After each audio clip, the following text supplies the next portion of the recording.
Yes, very good morning, my dear students. For the second academic section of the day, we had a motivational session in the morning by our very own CA Gopal Krishna Bhatt sir, followed by a law session. And now we come to the second academic session, which is on BCR, Business Correspondence and Reporting. And for that, we have our beloved Seema ma'am with us.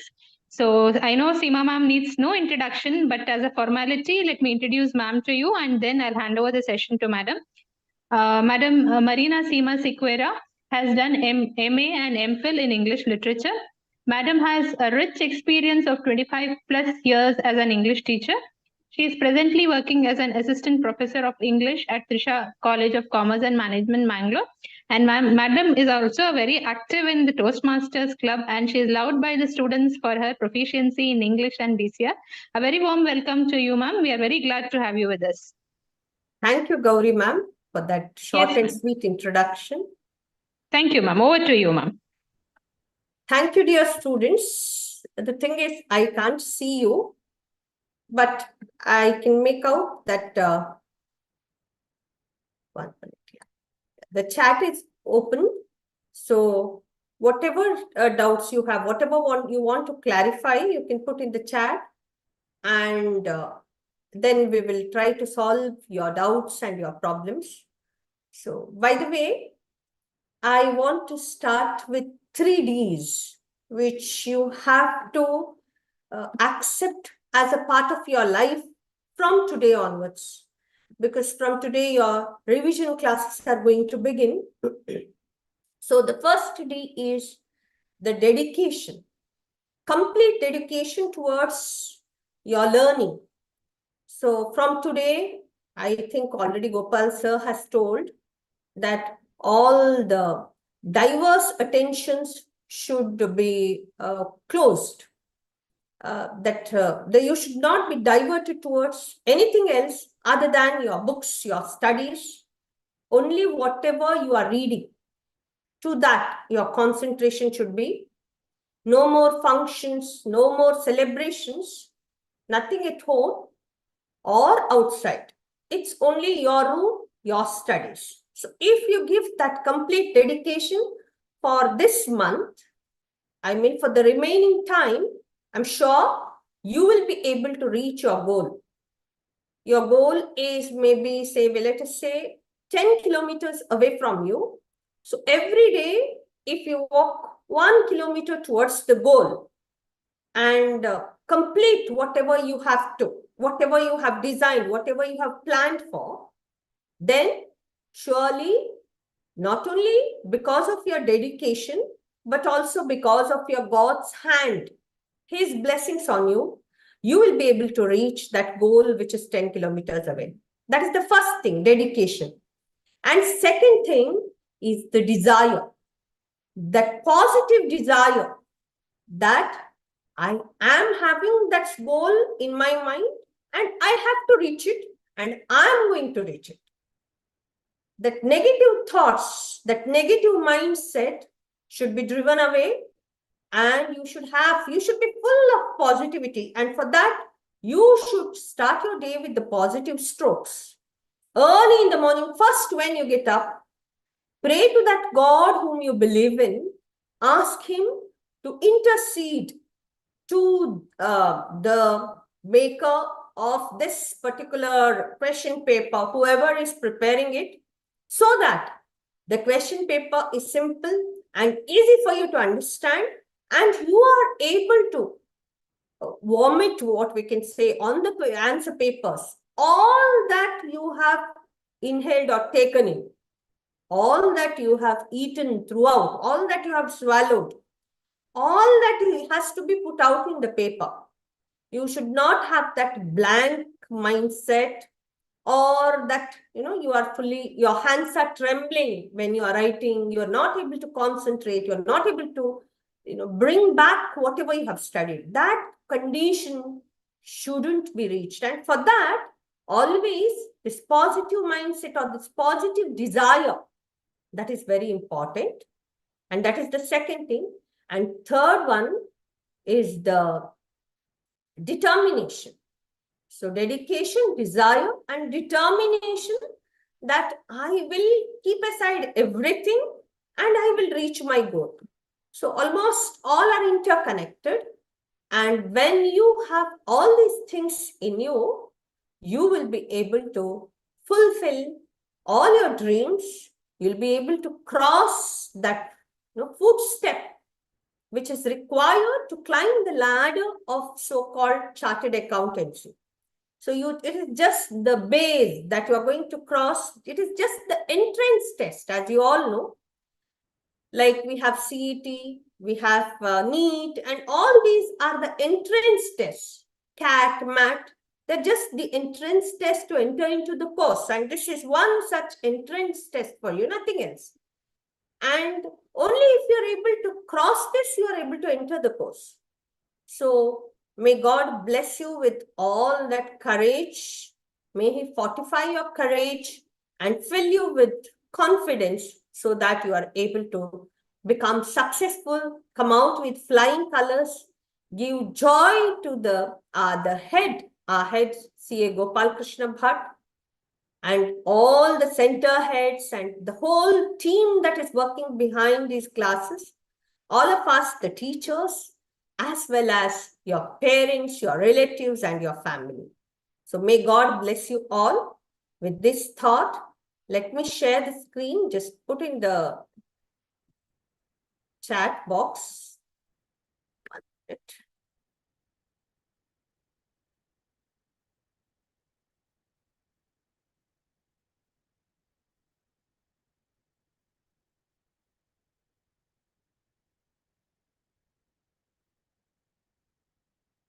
Can you see the screen?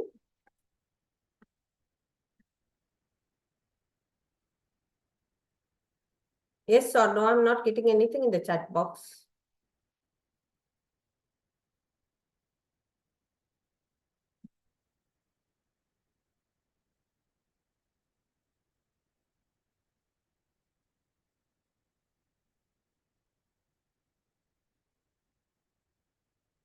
Can you see my screen?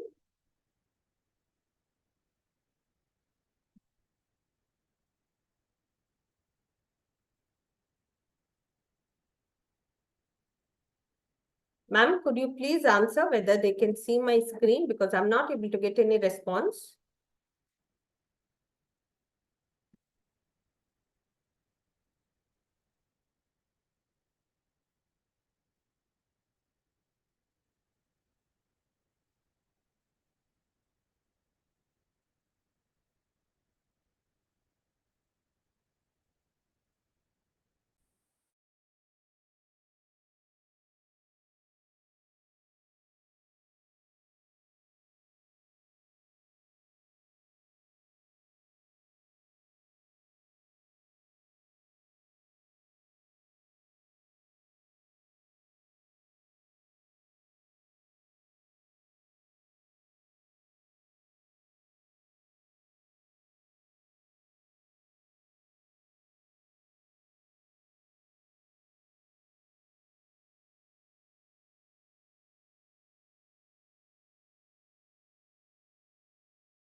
Here is the question paper pattern that you are going to have.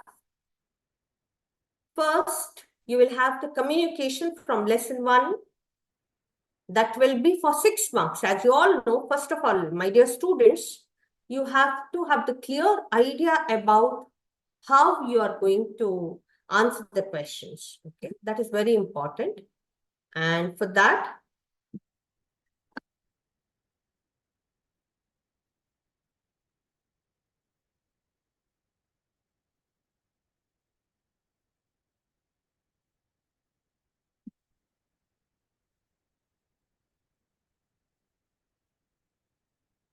yeah.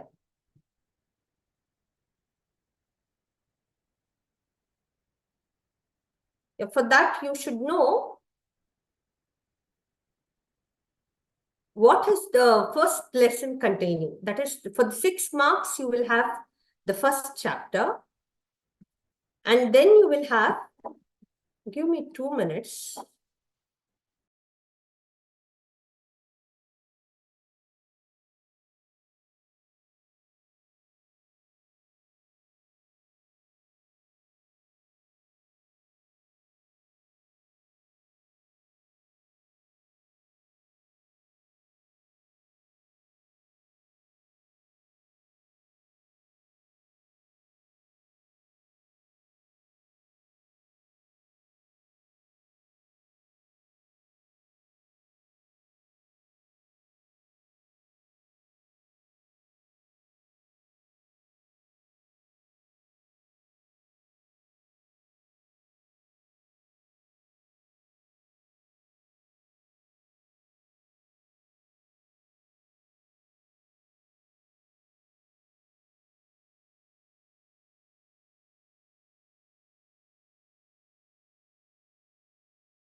Hope you can see my screen.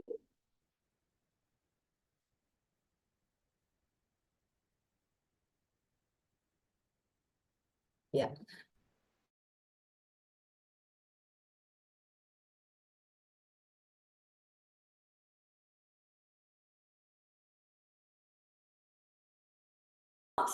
And then you have comprehension, some sentences and vocabulary. That is the meaning, opposites, phrases, all these things for 10 marks. And then comprehension passage as well as note making for 10 marks. Then all the other things, they come under, yeah, okay, thank you, ma'am. So, press C, article writing, report writing, letter writing, all those come under 14 marks. So, this is the question paper. Now, let me go ahead with the pattern of question paper so that you are thorough with the question paper. Okay. So, here we begin. The first, you must remember that your question paper will be out of 100 marks and 60 marks are for law. And our RGK sir is going to deal with your law paper thoroughly. Morning, I believe. I do not know, whatever it is. So he will do that. So it is your decision to first opt for law or for BCR. You decide what is easy or whichever is your favorite. Based on that, you can start. Here, remember that you have Roman number 7 from there on, it begins. And in Roman number 7, you will have the first question. Always, all the question papers till now, it is the comprehension passage. So what you have to do is, you have to follow upward pattern. That is, you know, those who have attended the classes have taught you. Upward pattern is, you have to see the questions first and go in search of the answers. For this, you should know the keyword in the question. What is the question asked? And accordingly, you should continue. So, you should answer that question. Okay. So that will fetch you 5 marks. Yeah. And in those 5 marks, see, sometimes they will give all 5 questions, or sometimes it will be 4 questions or 3 questions and 2 marks for the summary. If that is the case, you should read the whole paragraph. But when you are answering the questions only, you will come to know what is the paragraph is all about. And to write the summary, it is very easy. But remember, don't spend too much of time on all these things. Okay? You have to manage time. It is very important. You all know that. So if you find that the passage is very tough, it cannot be broken, it is not a breaking nut, then you continue with note making. Because note making is easy if you learn how to do it. It is just using the subheadings. So you should note what are the subheadings, just underline in the question paper with pencil and put those as the subheadings. And under those subheadings, you add. So main heading will be there, the title, and then below that, the subheading and subheading 1, 2, 3, or maybe 4. And in that one, ABC, 2 ABC, 3 ABC, like that you write. And go on filling those blanks, whatever you have done, that I'll show you later. So this will be for 3 marks. That is, you have to have a title and you have to have the subdivisions properly written. And then you should have the keywords there. You have to use the abbreviation here. Abbreviation can be in your own way. There is no definite way for this abbreviation. You need not learn the abbreviated form of anything. You give your own creative abbreviated form and then you give the full form of it in the keywords. And then you write the summary. This will be easy because when you are doing the short note or the note itself, it is the short note, as you all know, which is used for you to study further or to remember at the time of the exam how you make notes using the headings and subheadings, so that you remember those headings and subheadings and you know what is there under it. Okay, so for that, here is the training for you.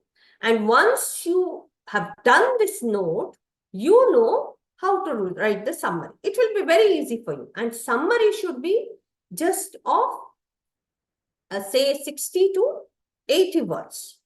So it can be 5 to 7 sentences. That's all, not more than that. Okay, so make the summary short.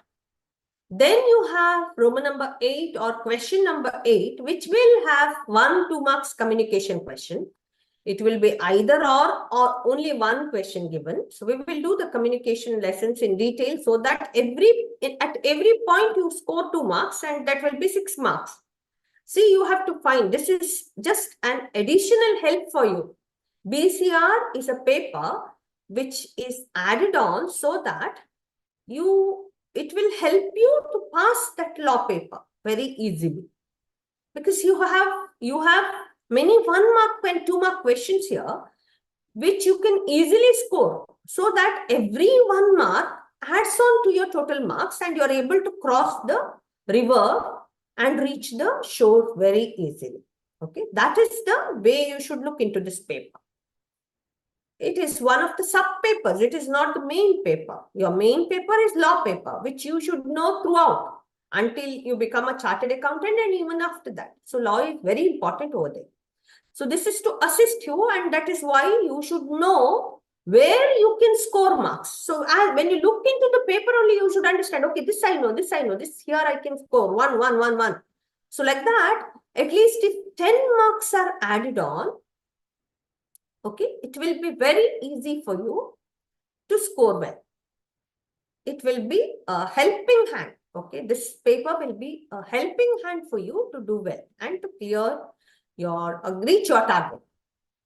Okay, then it can be anything after this. Now in B, C, they can give anything, or in B, they can give any type of question they want. I'll show you the question papers, 2 question papers, then you will understand how different are those question papers and how different are the words. Now, I cannot guarantee you and tell you that you read only this word is going to come.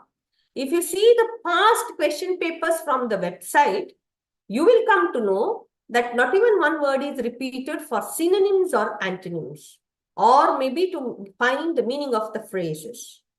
Neither the sentences like active and passive voice and direct and indirect speech. Now, earlier, if you see the earlier question papers, it was only from active to passive and passive to active and direct to indirect. But the recent paper, that's the June paper, if you see, the direct to indirect. Instead, they have given indirect to direct question. So that's why I feel you should be thorough with both the things. And indirect to direct will be very easy if you know how to convert from direct to indirect. So it could be selecting the antonyms, selecting the synonyms or meanings will be very easy for you because you have to play the elimination game here. Now, you have to do the guesswork, of course. So whether this is okay, whether that is okay. Or say whether this indicates the meaning of this word or not. You have to do the guesswork and you have to write the answer. And then comes the direct, indirect speech and rules to be followed. And I will teach you what I told you. Anyone. So this will cover 5 marks. Remember, question number A and B will cover 5 marks.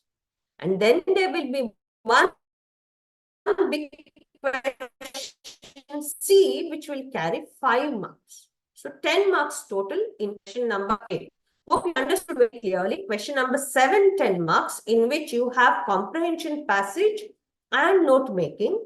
5 you can score there. How much you can score, how many marks you will be able to grab from that particular section. It depends well. Okay, some are very poor in English, then you leave that part because you will not be able to write the summary.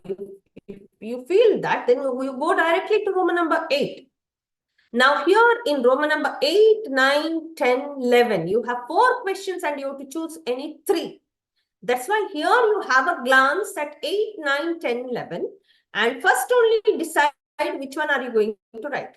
Whether you are thorough with 8 or whether the 8th question, the 9th one or the 10th one or the 11th one. Choice is yours. You are the master of that question paper then in your with the question paper in your hand, not the servant. So you decide what is right for you. You decide which one you are going to opt for. Once you have decided that, okay, it is in number 8. If it is Pressy writing, many of the students are very creative, very good at writing Pressy. Pressy writing is nothing but writing precise summary of the same thing in simplest words possible, in your own words, so that the message is clear. Whoever is heading the company or whatever, he has got information package containing, say, around 50 pages, and he doesn't have time to read it. So what he will do, he will give it to you to read and prepare a precise summary of that, and that is Pressy writing. So out of from that 50 pages or 60 pages paper, book or whatever has come to you, that message, you have to reduce it to 20 pages. Hope it is clear to you.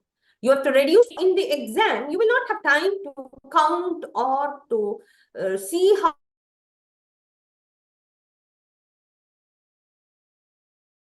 work in Pressy writing. Read the first line.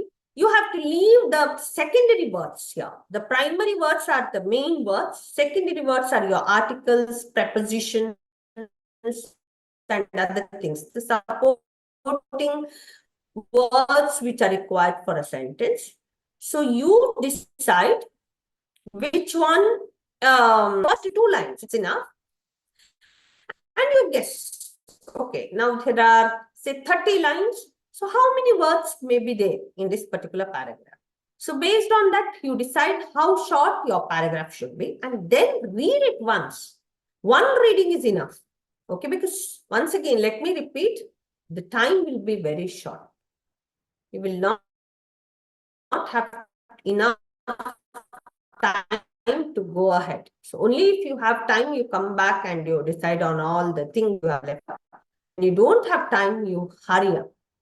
Complete as short way as possible and give one title to it. Don't forget to give the title to that particular passage. Give your own one name to the passage. And for this, every day I've told in the day, so that you get different titles for each news item there, and you will know how to go ahead. Okay, then comes see 8, 9, 10, 9, 10, and 11. I have put together. Once again, here also same thing. The repetition will be 9A, 10A, and 11A will have your communication question. Okay, question from the first chapter. If you are thorough with that communication, I'll help you go through the whole lesson now. The points that you have written, and then you can score the marks that are required. Maybe 10 marks you can score in that particular question if you know 2 marks well, and if you know to write email and report writing or whatever comes there, and if say you take 2 questions together, then it will be easy for you to score 10 marks. Part is going to help you to increase your marks.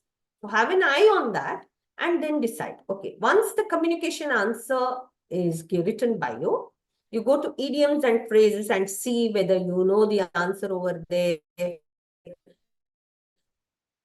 or whether it is active to passive. Report writing is purely based on your creative knowledge. Once again, I have told you there's no, the pattern may be definite, but the matter that you write, the sentences that you write differs from person to person. It may not be the same. Even report writing, if report writing comes, now we'll see the question paper last June what came and then you will know. Okay. Then Roman number 10 is also the same thing, one communication question. Roman number 11 also same thing, one communication question, and the remaining are the questions related to vocabulary and the questions related to creative writing. Okay, the longer topic as letter writing is also there. Let me share.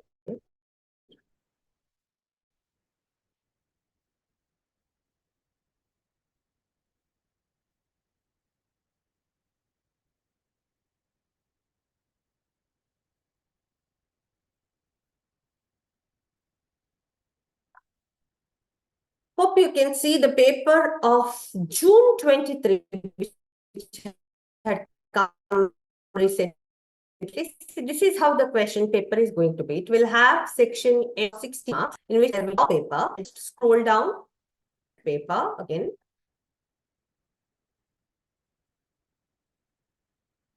And then comes your BCR paper. See, it is section B. It's here. Hope you can see. And it is question number 7. That is the compulsory question, as I've told you. So you have to read the passage carefully. This is the compulsory question. They will give you at the top itself, that 7th question is compulsory. Now this question, I hope you all have seen this question. It's about air pollution. Very simple questions are given. Okay, itself. So it is very easy. You go through these question paper from Google, and then it will be easy for you. You can answer this question paper itself. Try to answer. Keep the stop clock with you and try to answer this question paper in 1 hour or maybe 1 hour, 10 minutes at the most. So do it fast and see whether, and those students who wrote this paper are lucky because all were 1 mark questions.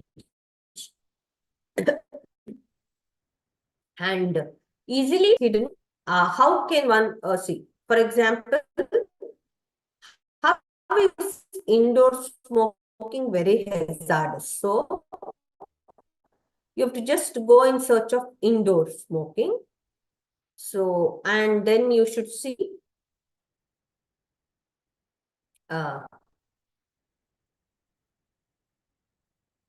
okay, just sirs, air conditions, etc. are responsible for hypersensitivity diseases. See, it is given here very clearly how they are hazardous. Pollution, indoor air pollution. See, here is the answer. You have to just search and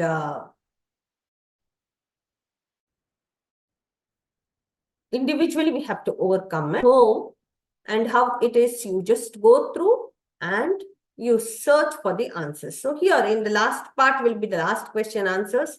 First part will have first question answer. Somewhere in the second paragraph, it will be the second question answer. So like that, it is continuous. So it will be easy for you to search. So once you have gone there, see, next comes note making. See, this is, you have to read the whole passage and you have to discuss in the classroom with all those who had come to the class. This whole question paper we have done and they know how it is. So you will have to search for the main headings, search for the main thing. What is this all about? It is about effective listening. So how is this passage, helping us to listen effectively? So you put the subheadings. Here, posture is important. Note taking is important for listening. Subject. So how to write it also I will show you. Then you have to write the summary. So combine all these things, whatever you have written in the subheadings and main heading and the sub. Now see this. Here it is once again creative writing. You have to write a paragraph here. Comment on the statement. Communication does not simply involve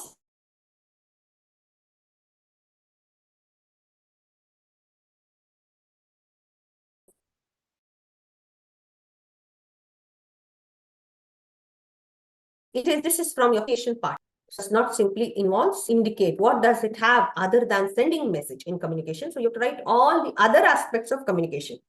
We will do that. Then you see they have given one question for meaning, adamant meaning. So what is the meaning of adamant? Now you have to find out. It cannot be poor.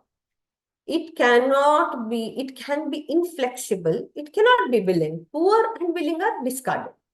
Now, inflexible and unfavorable, in this, obviously, the answer is going to be inflexible if you think a little. So, 1 mark you have scored there. The study of coding, decoding involves various dash clues. Verbose is somebody who eats too much. Healthy clues, can it be? Obvious clues, can it be? So, I'm sure many of you do not know the meaning of the word cryptic. So, just go for it. Okay.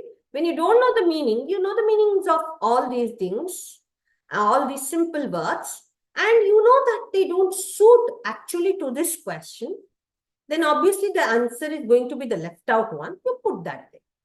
So this is how you have to do the guesswork here, and you should find out whether it is right or wrong. And this guesswork proves to be right. That is the real, blessing for you. Change the following sentence into indirect speech. See, direct speech it is given. How you have to change it to indirect speech, and we have done this. That is one more question. Okay, now you have to choose in 8,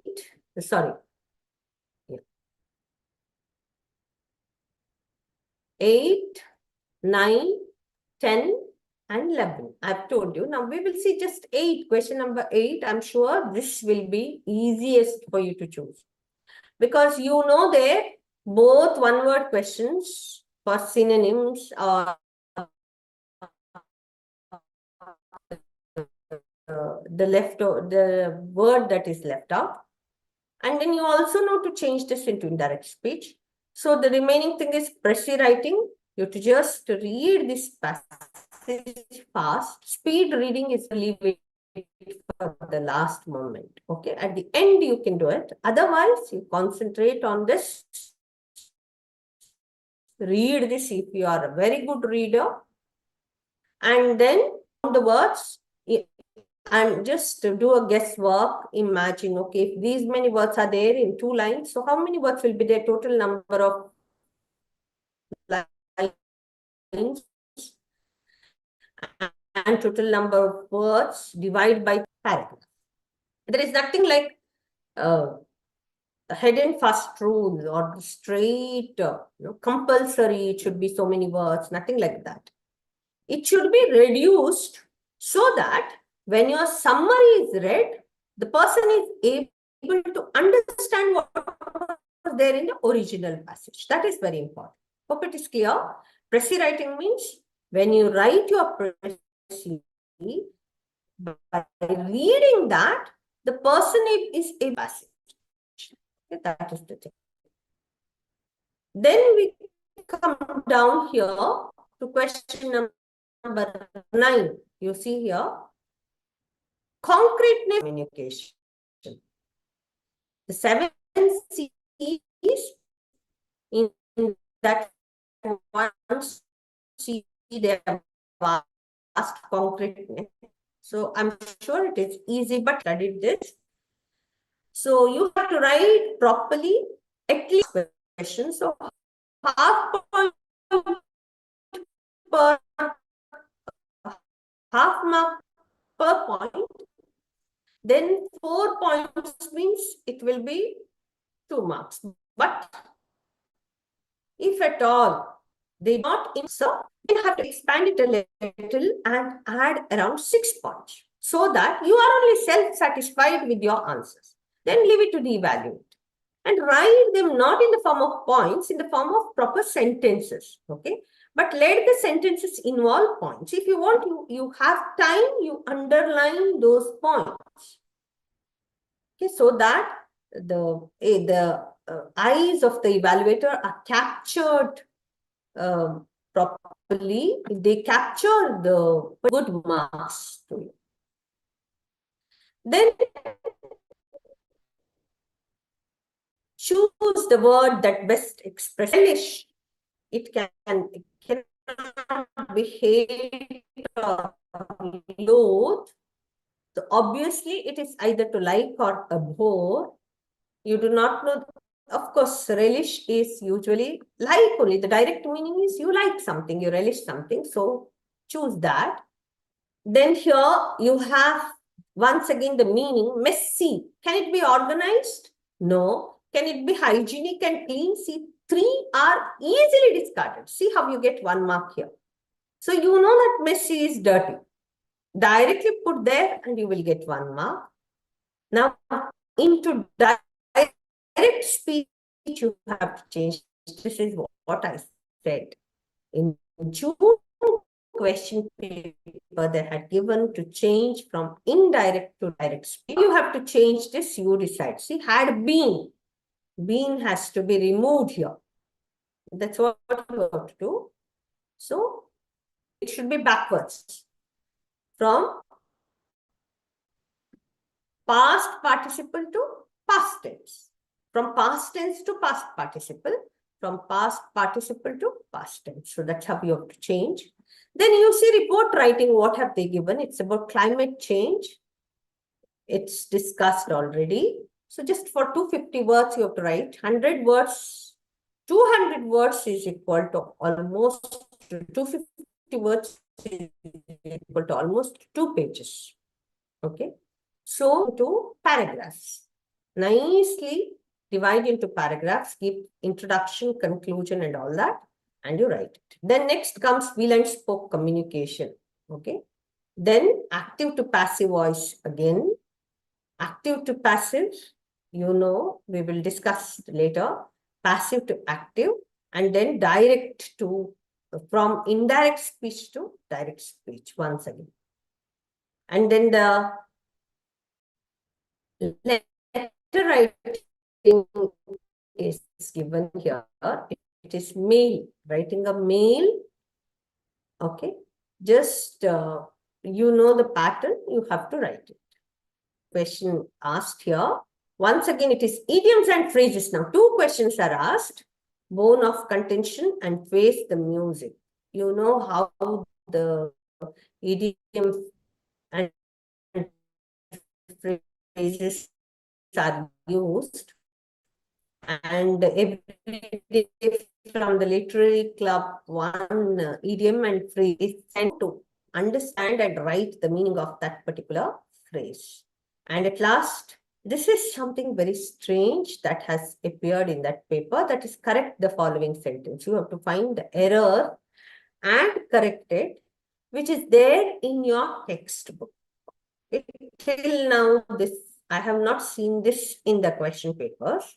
In the past question papers, if we refer from 2018 onwards, but it has come in this question paper. So we do not know what type of extra question will come, which will be different from the past question papers. That's why don't take a risk.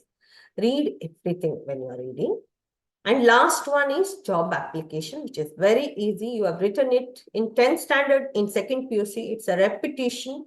In degree, again, you are going to write, you have written already. So you know how to write the application, how to write the resume. So resume writing.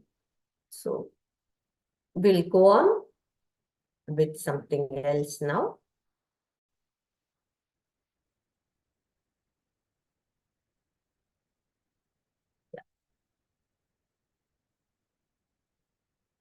Now, I'll show you another question paper of 2022. Just to show you the difference, I'll go a little faster.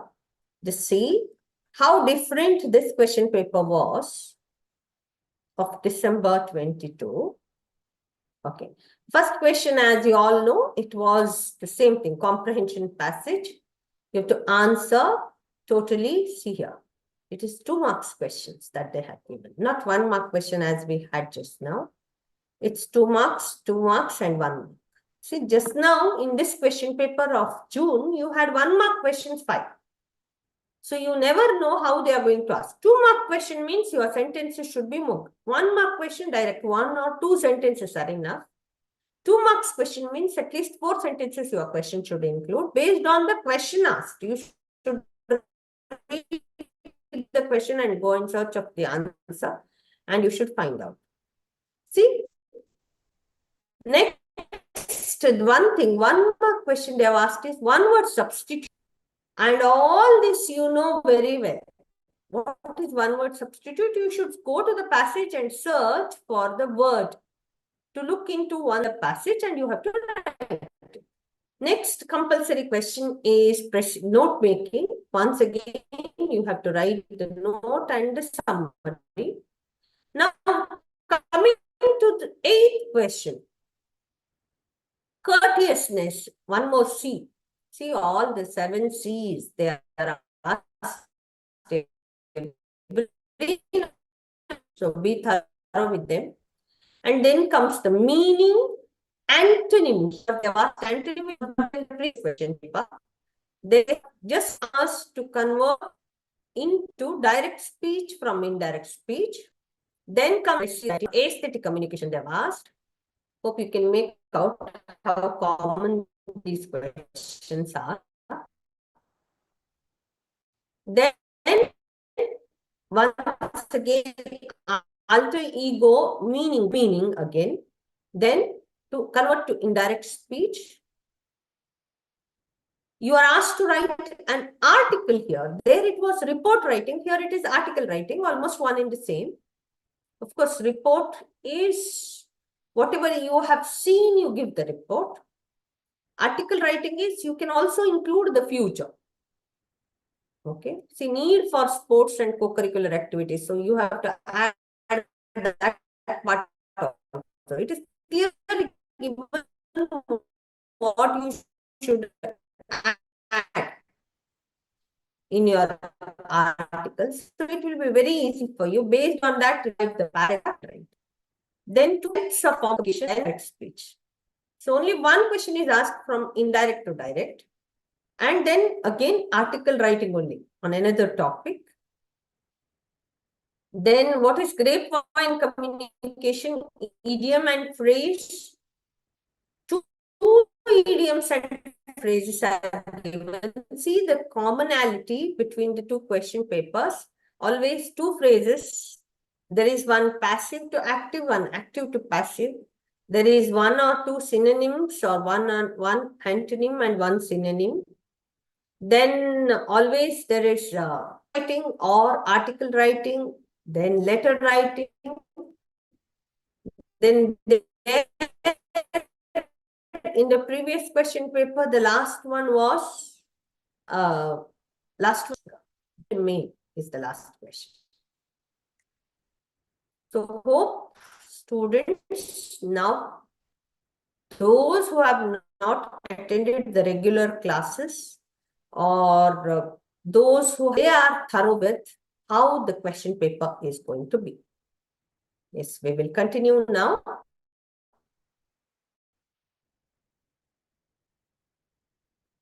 Once the question paper is done, we will start with the question. What is communication? This you should be thorough with. And when is the communication supposed to be effective? Just write this question. In questions you write, and then you can take the screenshot or whatever. Or if you have already prepared, just go through once. Okay. And just try to see whether you know all these things, all these answers. You have to write what is the Latin word for communication. Whenever communication question, write that one sentence related to what is communicare, which means to share, from where the Latin word comes, from where the word communication comes. And then what are we doing in communication? See, there the question was related to what other things are needed other than sending a message. It is just not sending message, but exchanging all the information is shared, and good communication plays a vital role in every walk of life. When an effective communication, only when the information is shared clearly, when the contents are clearly, so that the recipient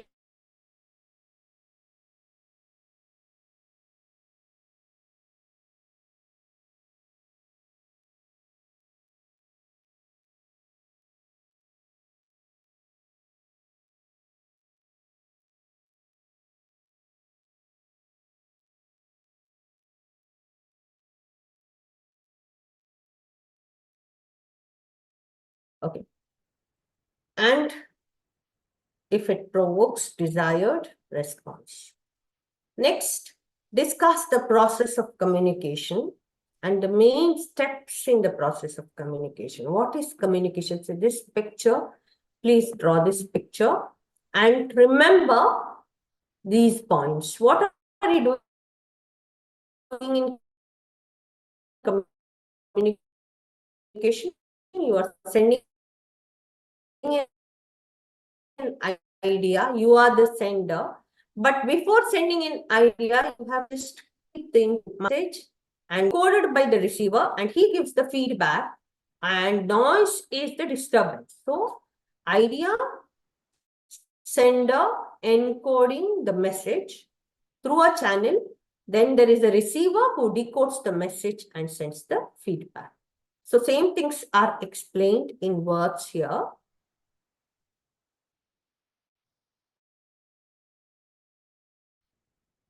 Okay. Hope you, it is there in your textbook. But this particular line is not there. So you can take down this line. You can write it down in your notebook if you don't have it. Those who have it already, please recall in mind. That is what is revision. Already you have done. You have already read this whole topic. You know everything. Now you are only telling the answers. Then we have types of communication, or 5 types of communication, or 3 types of communication. If that is asked, you should know. So based on the channels used and based on the purpose and style, there is verbal, non-verbal, visual, formal, and informal communication. Now, which are they? You should remember. In verbal communication, we have oral and written communication. Verbal is nothing but where the words are used. Non-verbal is where the actions are used, not the words. So physical and aesthetic communication. Okay. Now here, oral communication. Oral communication means spoken words. Now, where are they used? You write. Okay. They are used in the meetings, in the performances, in the reviews, business, seminars. Important thing is effectiveness. This is very important point. Effectiveness of your oral communication depends on clear speech. Your speech should be clear. And there should be intonation, variation in the tone. It should not be at the same pace or same level. People will either they will lose interest in your whatever you are saying, or they will not like it. So tone variation, intonation we say, and you are using which word. So you read the words twice, read the sentences twice before you send any communication. In written communication, that is far safe and superior than oral communication, because oral communication you cannot run out forever. So that's why you should think twice before you speak. Whereas in written communication, you can read what you've written and you can rewrite, you can correct it, you can rewrite it. So written communication is very important communication, and because it can be saved for years together, lifelong. Okay, whatever was written, say when I was a kid, a letter written by someone, I can save it, I can keep it until my death. Okay, so many years it is preserved. So you should be very careful when you are writing. So where all does written communication come? It's in letters, documents, emails, reports, handbooks, etc. And it is essential for business interaction like contracts, memos, business proposals, then legal instructions and documents. You know, you by heart, it depends on your writing style. What is that creativity that you use? Your grammar, grammatical errors should be there, your vocabulary, the word, so that whatever message you are sending, the reader is able to understand. It should not be confusing. Okay. Next comes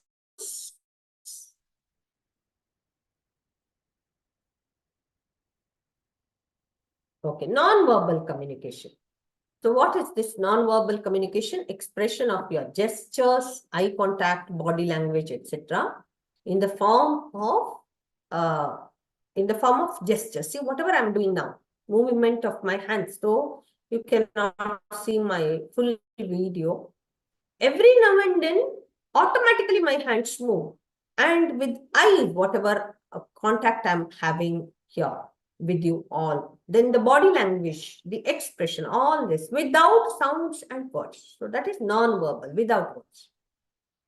Then it is unknowingly either communicated or purposely the signals are sent, especially when you are in the classroom, you know how you send signals with your eyes, with your hand movement, etc., so that your friends come to know what you are saying.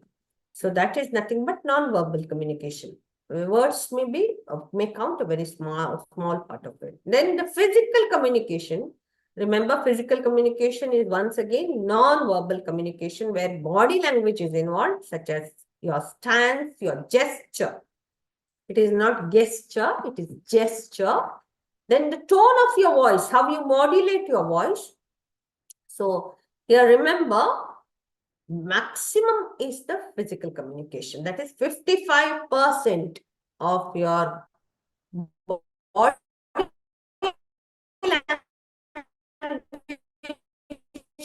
is read more than your words. Of course, ears will be more effective. Then 38% is your voice and tone. Okay, that is voice and tone is aesthetic communication. We'll come to that. Eyes and head movement and other physical signs are included here in physical communication. And it, as I told you already, 55% is physical communication. Then comes the body language. That is, body language speaks the truth while the speaker may not. This is the question that was asked in one of the question papers. Just see this. Body language speaks the truth while the speaker may play with the words to hide the truth. Many a times we do this. You remember your classroom days where you have told lies with the teacher for your absence. And by looking at your face, only teacher can understand that you are telling lies. So immediately she gives a call to the parents and she comes to know what is the reality. So what is body language? All this again you write, 55% of the communication is in body language. And though you may try to fool others, your body language makes you others understand what you are trying, whatever you are trying to speak. Then what is paralanguage? This was asked once, but you remember paralanguage is this. See, whatever in the picture, whatever you can see. That is, you are trying to modulate your voice. The tone of the voice clearly tells what you want. You don't want to listen to somebody with your husband, say, imagine your dad is angry with your mom, and just one small sentence he says, and the tone, the voice quality, the rise and fall, the stress that he uses, all this clearly indicates that he doesn't want to speak to your mom. And then your mom will keep quiet listening to this. So that is nothing but paralanguage. It accounts for 38% of the communication. Already we have done this in the previous picture. Then comes the aesthetic communication. See the picture here. You just go to remember Bharatanatyam dance, where every action is called a mudra and it has its own meaning. Excuse me. So it could be that dancing, painting, sculpting, music, etc. Then they convey the ideas, thoughts of the artist in an effective way. It influences social and cultural development. It improves the ability to understand and interpret the message conveyed. So that is why it is used to convey the idea and thoughts of the artist. So artists use aesthetic language, but it is also almost equivalent to any other non-verbal communication. That's why it comes under that group.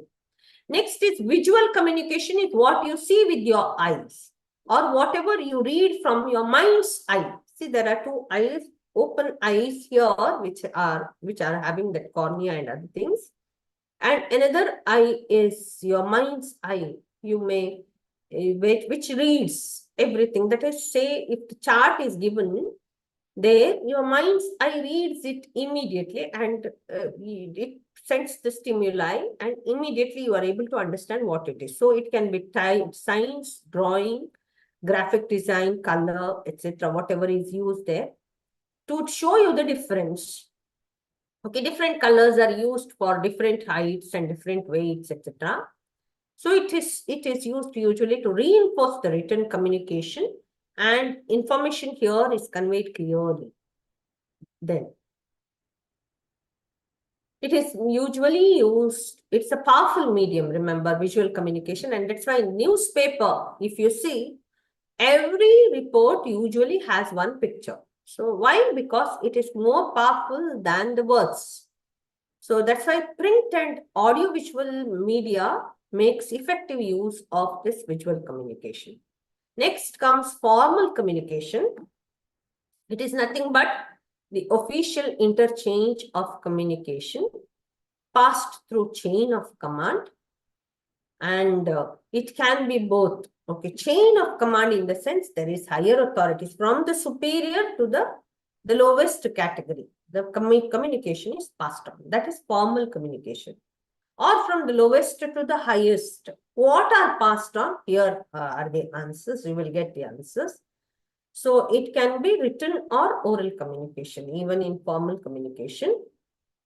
Then, see, that is why it follows the hierarchy. Certain rules are followed here in formal communication. That is, for example, as a student, you cannot directly go to the principal and confront him or tell your problems. Actually, according to the rule, you have a mentor in the classroom. Now in Trisha, we have mentors assigned to the particular set of students. The student has to go and tell the mentor first, this is my problem, how am I to solve it? The mentor will discuss with the concerned lecturer, the subject teacher. Or if the subject teacher is not able to answer that, give a solution to that particular question, she will discuss with the principal.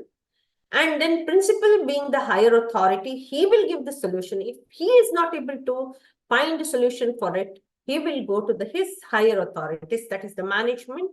He will discuss with the management, and from there the reply will be passed on, not to the student directly, from there to the principal, principal to the teacher, teacher to the mentor, and mentor to the student. This is nothing but formal communication. Hope it is clear to you. Keep this example in mind. You will be able to answer all the questions related to formal communication.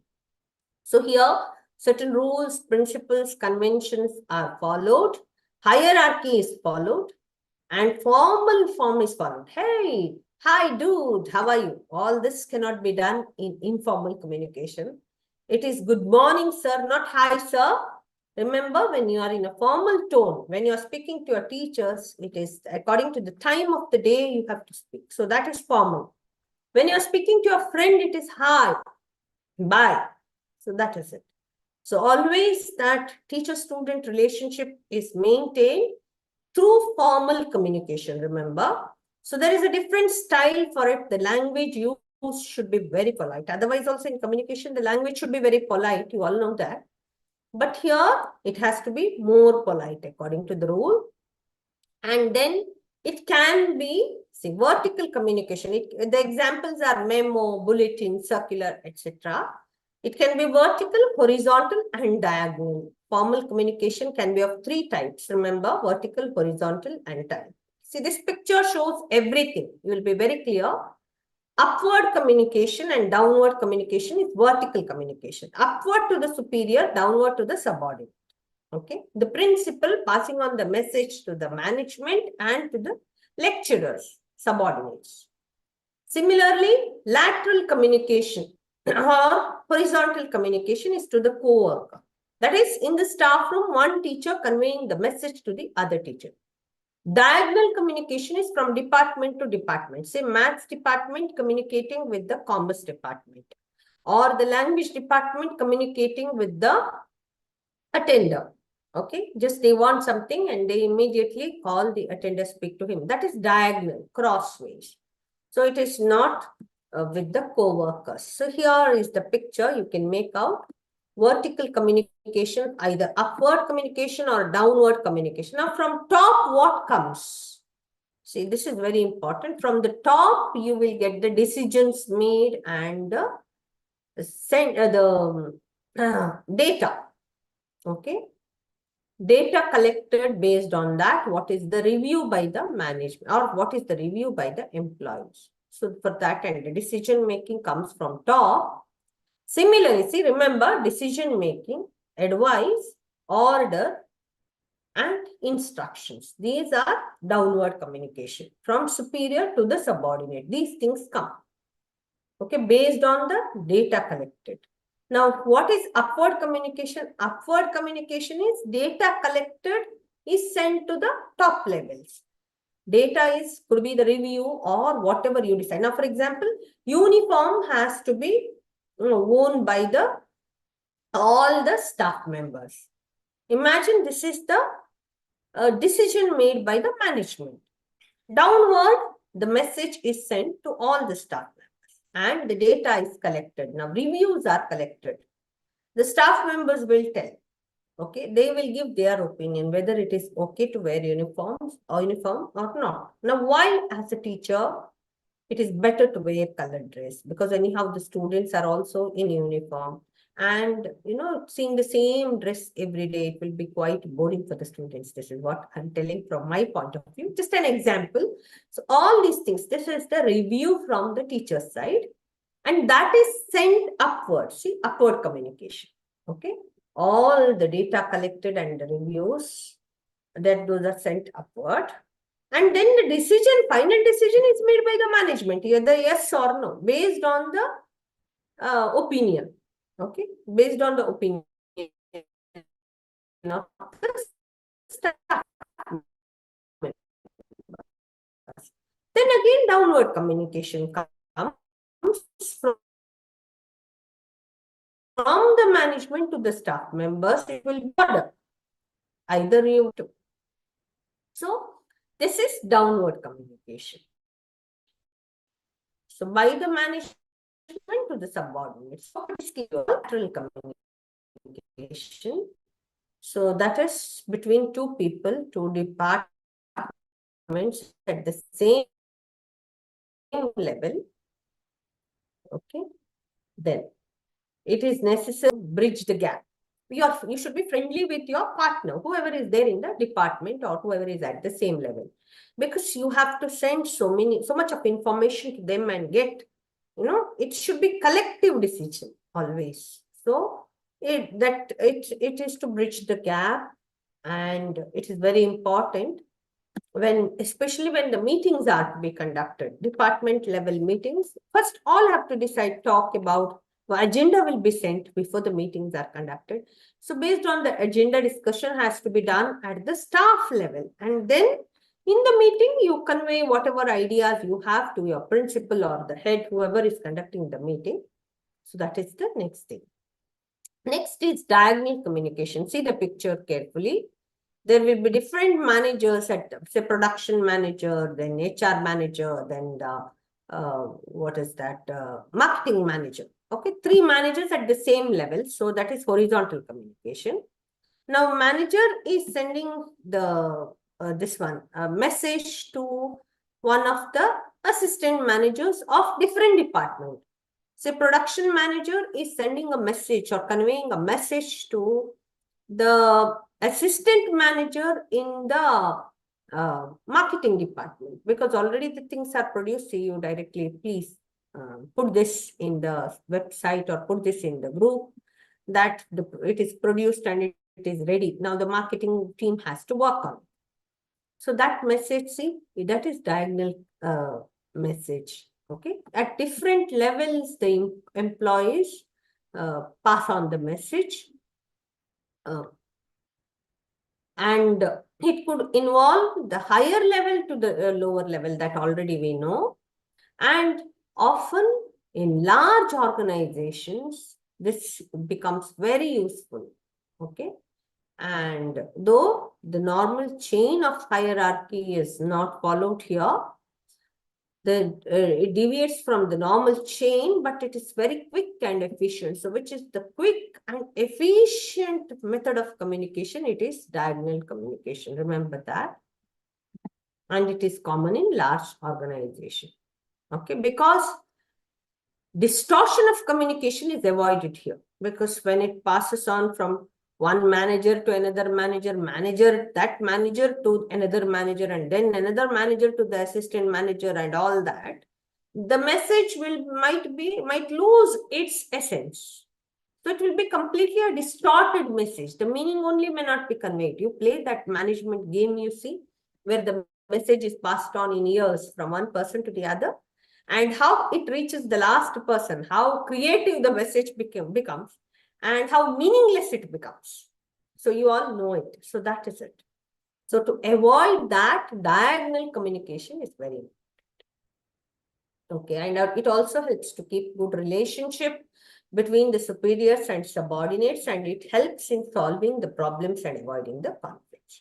Now, this is very important. Informal communication or grapevine communication. Any one name will be asked. So what is grapevine communication? It is like the grapevine. You see, it passes on without any beginning or without any end. In the sense, it doesn't have proper factual connection, and it doesn't have any strength, because this tongue is without any bone, it wags on accordingly.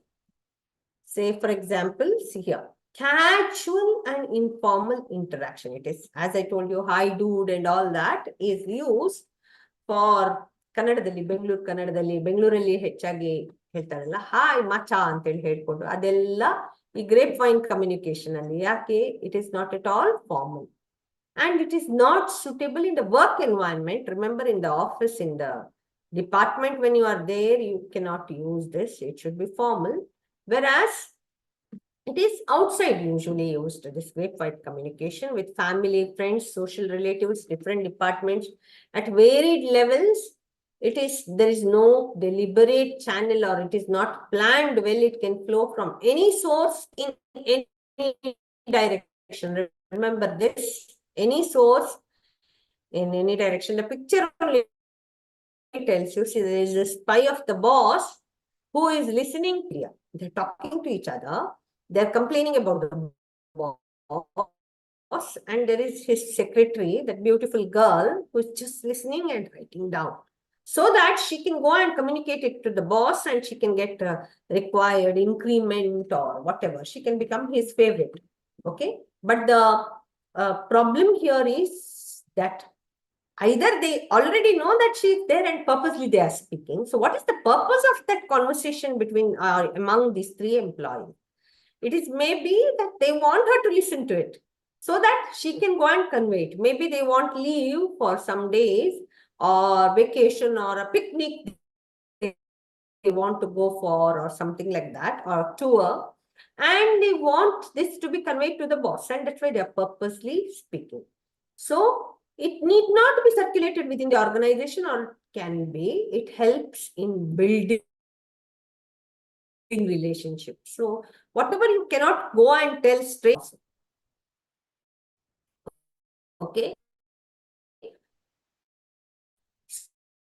So see, the last point tells that addressing. Okay, next we have network. For this, I'll show you the picture. Okay, network is, all this is not needed, not that important. See this picture and remember this. You have what is that? Vertical network first. Vertical network is direct, from superior to the subordinate, from subordinate to the superior. Next, you have circuit network. Circuit network is between two people. Remember, between A and B.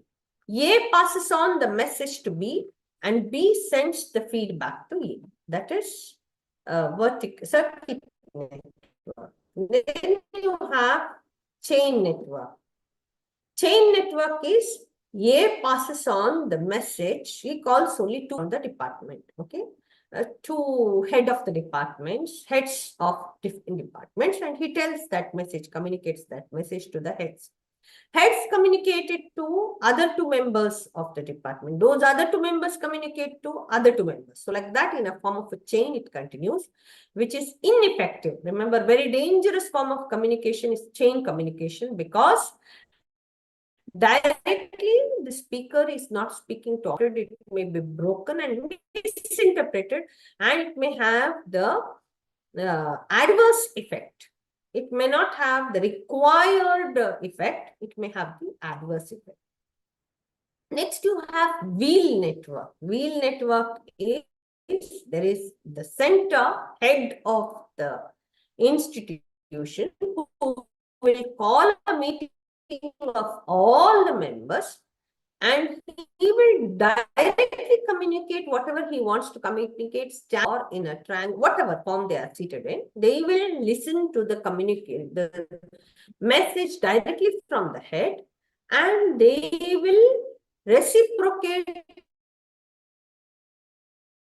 in the same manner. That is, they have every opportunity to get up, stand in the group, and express their views openly. So openly the views are asked, and directly to the head they are asked, they are told, so that he is able to understand everything. This is working only in small organizations, remember, not in big, huge organizations. Say, Infosys cannot have this type of meeting. Maybe once in a year they will have, not regular meetings. Regular meetings will be to the heads of the departments.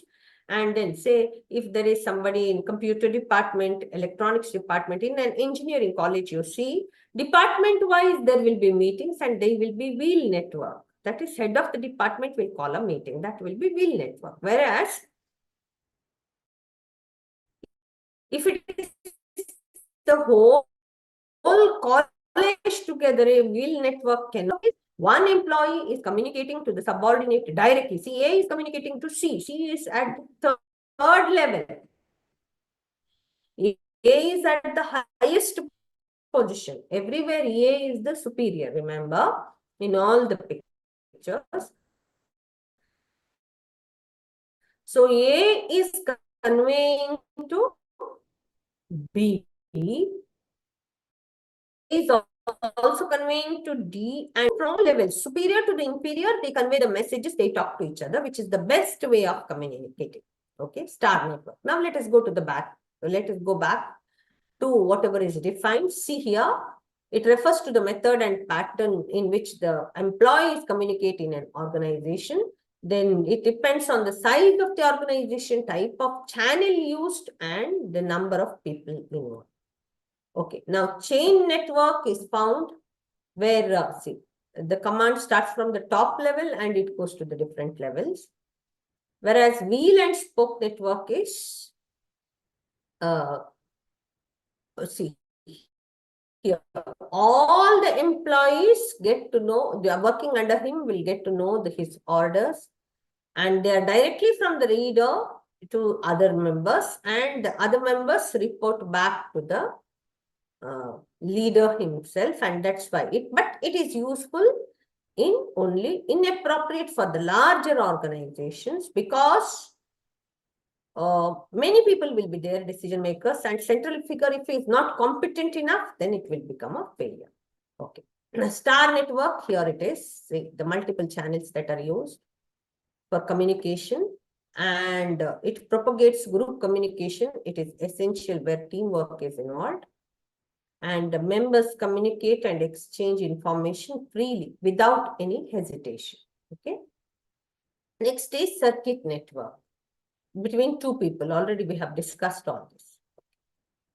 Now we move on to our 7 C's of communication, which are very important for effective communication. Learn them by heart, all the 7 C's. The side headings you should know. Okay. Which are the 7 C's. Then you try to understand, because every time this is asked as one of the questions. So it should be clear. That is, there should be the message should be made very clear. It should focus on single objective. Each point can be explained by bullet points. Then simple language should be used. How it can be clear? Only when simple language is used. Don't use bombastic words just because you have very good vocabulary, just because you have very good word power. You should see to whom you are reaching to. Who is listening to you, whether the other person is able to understand whatever you're saying. So use short sentences, don't use too long sentences. Okay? Whether in writing or in speaking, use very short sentences. Let us be crisp in our communication, so that the person who is receiving it is able to grasp it easily. Then it should be concise. That is, it should be very brief. Brevity. Concise means very small sentences. So just to focus on the key points when you are communicating, and don't repeat the words, and don't give irrelevant information when you are communicating. Okay, that is very important. That is concise. Then there be coherence in your. Don't jump from one sentence you say and you lose the focus, lose the concentration. As a result, you move on to another topic topic immediately. So to follow the first instruction or the second instruction, that shouldn't happen. So, and you shouldn't use contradictory words in your sentences which have a bit firm in whatever you are saying. Okay, there should be coherence, there should be logical connection. So that is, the sentences should be organized well. In written communication, be very careful. Logical connection should be there and it should be presented logically, the information, so that the content is never irrelevant. It is, everything is connected, everything is relevant and interconnected, so that there is a continuous flow. How there is a flow in the music, you see, then it becomes very, it is very sweet to our ears. Otherwise, it will be disturbing. So, like that, there should be a flow in your, that is coherence. Coherence is nothing but the flow, logical flow.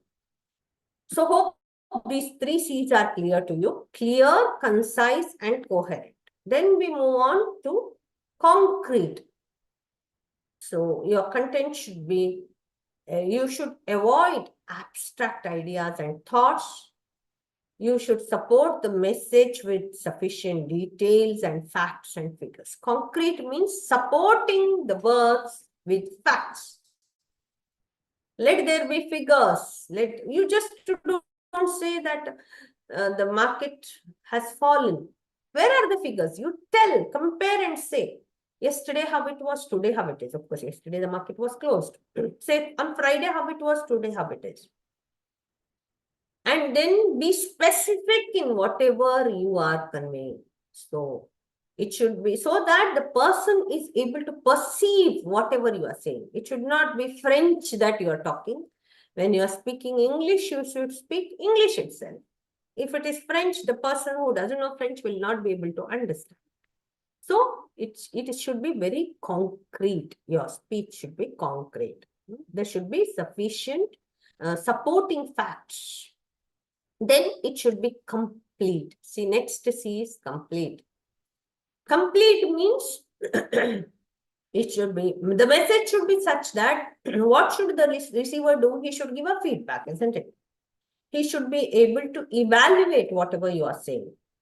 If the message itself is not complete, how will he be able to evaluate? So you should be so clear. Clear and complete are together, connected. You should be so clear that your message becomes complete and he is able to help, he is able to give his feedback clearly. He is able to evaluate the content. Okay. So when it is complete, automatically you will be building up the reputation of your company. Remember that. So next is courteous. Remember, when you are speaking, even with your parents, your teachers, your friends, everywhere, courtesy is very important. Be very polite. Don't scream and shout, because that is not going to be effective in any way. But that is going to destroy the relationship. So be polite and considerate. Respect the other person in whatever position he may be. So that is very important. And be open and honest in your communication. Consider the viewpoints of the receiver. Listen to him. Give time for listening. So listening is very important in communication. Not only speaking, it is listening. Listening is important because you have feelings of the receiver. If he is not at all interested in whatever you are saying, from his gestures, see how communication is connected. From his gestures only you will come to know. When you are speaking to a friend, you are discussing a matter, you start with the matter and go on with that flow, with that logical connection and everything. There is flow in your monologue, I can say. Monologue in the sense only one person is speaking.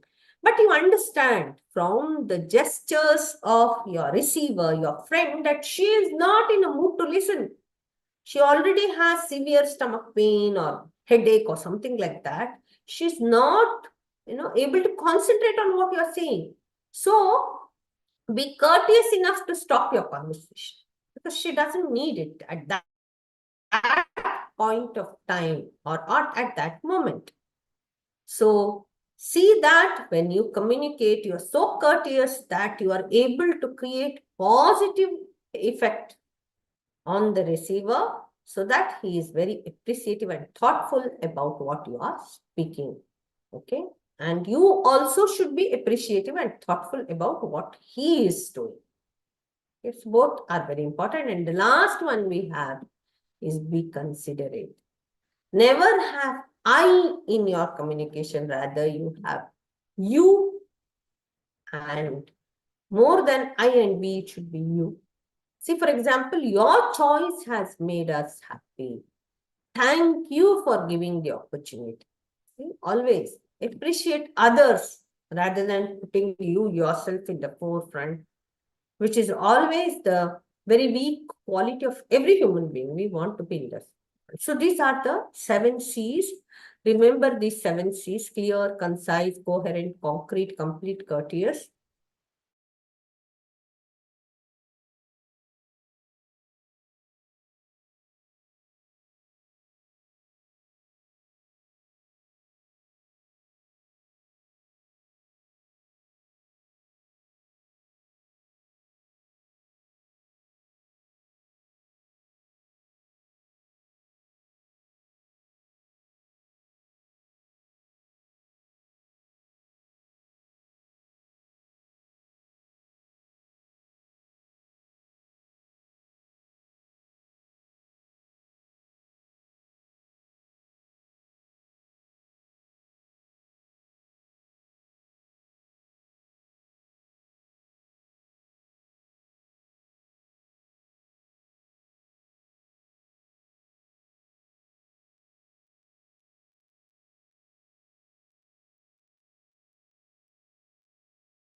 I'm sorry, the network is fluctuating every now and then.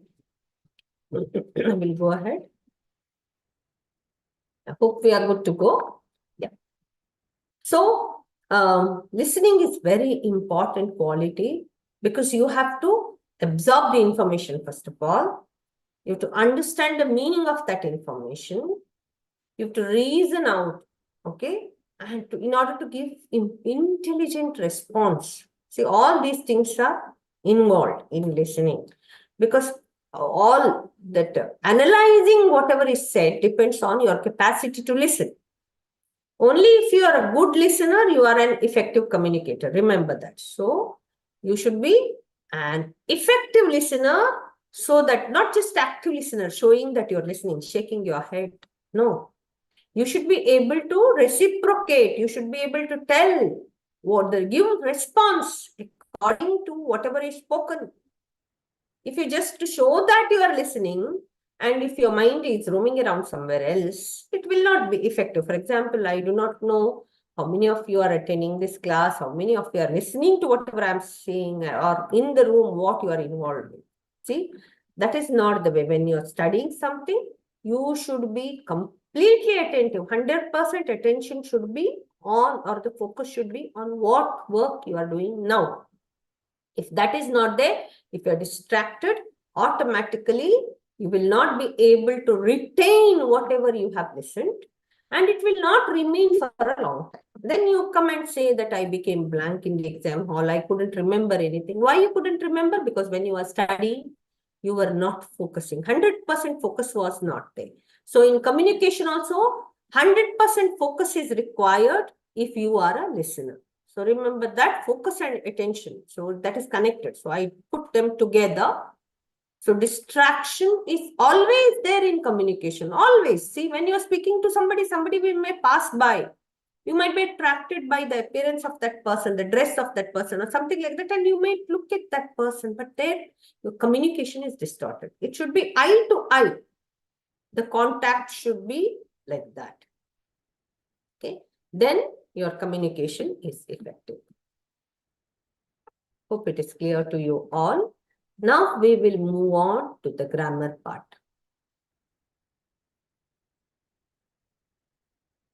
I will share another video.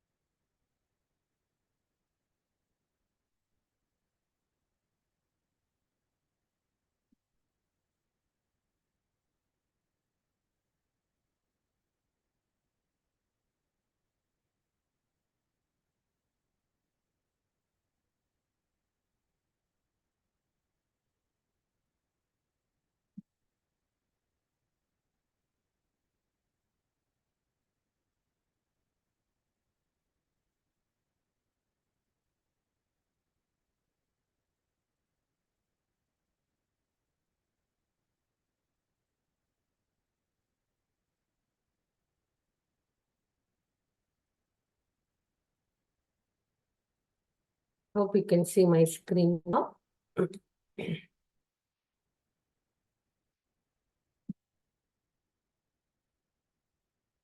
Yes.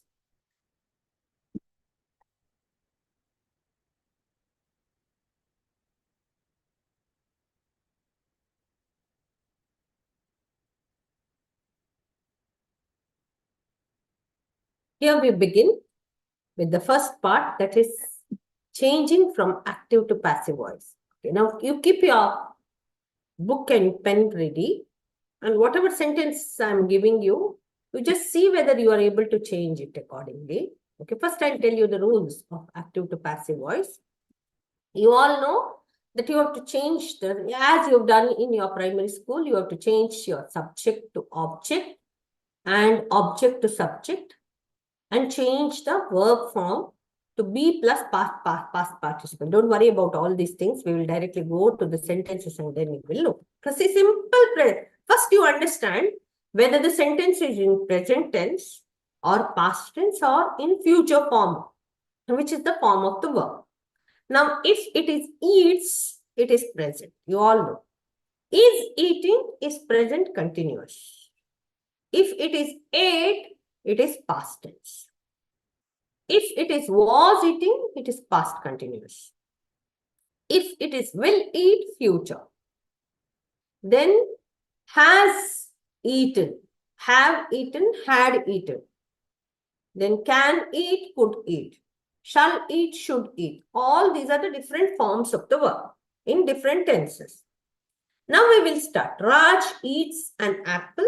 How will you change it? Just change it in your book and see whether you are right or not.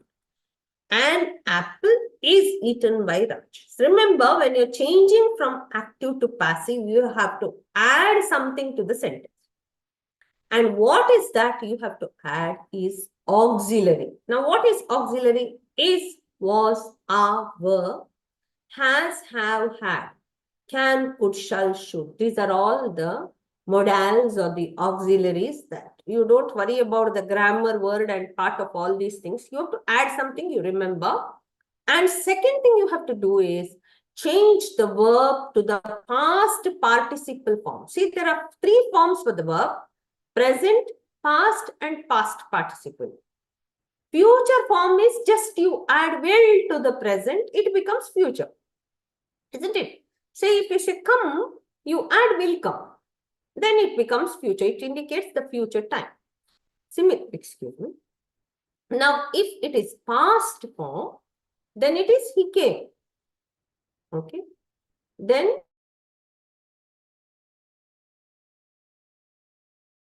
participle. Whereas for some, it is the same. The present form itself is the past participle form.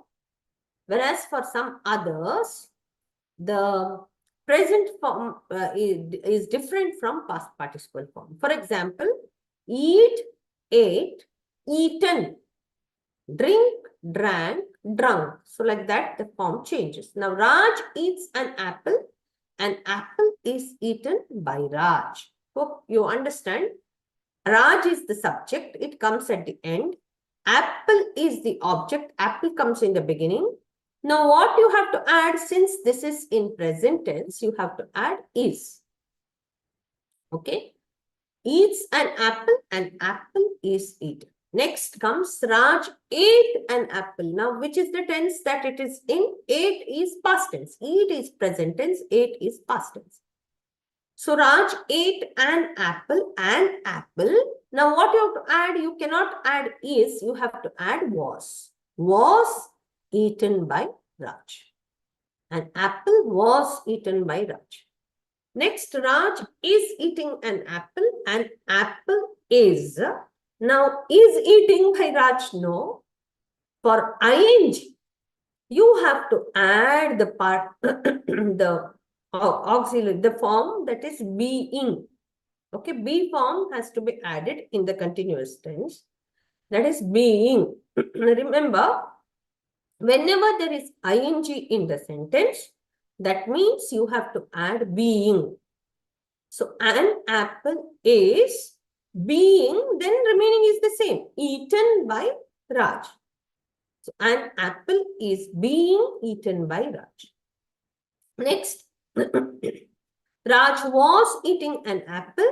An apple was being eaten by Raj. Same thing, being eaten. Similarly, now for will, shall, may, might, can, could, must, etc., you have to add be form. Instead of being, you have to add be. For example, say, she can break the chair. Okay, very destructive sentence. She can break the chair. The chair can be broken by her. So, Raj will eat an apple. An apple will be eaten by Raj. Be is added when there is can, could, shall, should, will, would, may, might, and must. Now, already you remember, being is added when there is ing. Okay, when there is ing in the sentence, when you're changing to passive voice, add being. When you have can, could, shall, should, may, might, etc., you add be. When you have, has, had, etc., you add being. See, she has done the homework. How will you change? Just write in your books. The homework has been done by him. See, homework has been done by him. Next, the farmer gave the cows some hay and oats. See here, simplest way to change is just see the first part. The farmer gave the cows something. How will you change? Something was given to the cows by the farmer. Isn't it?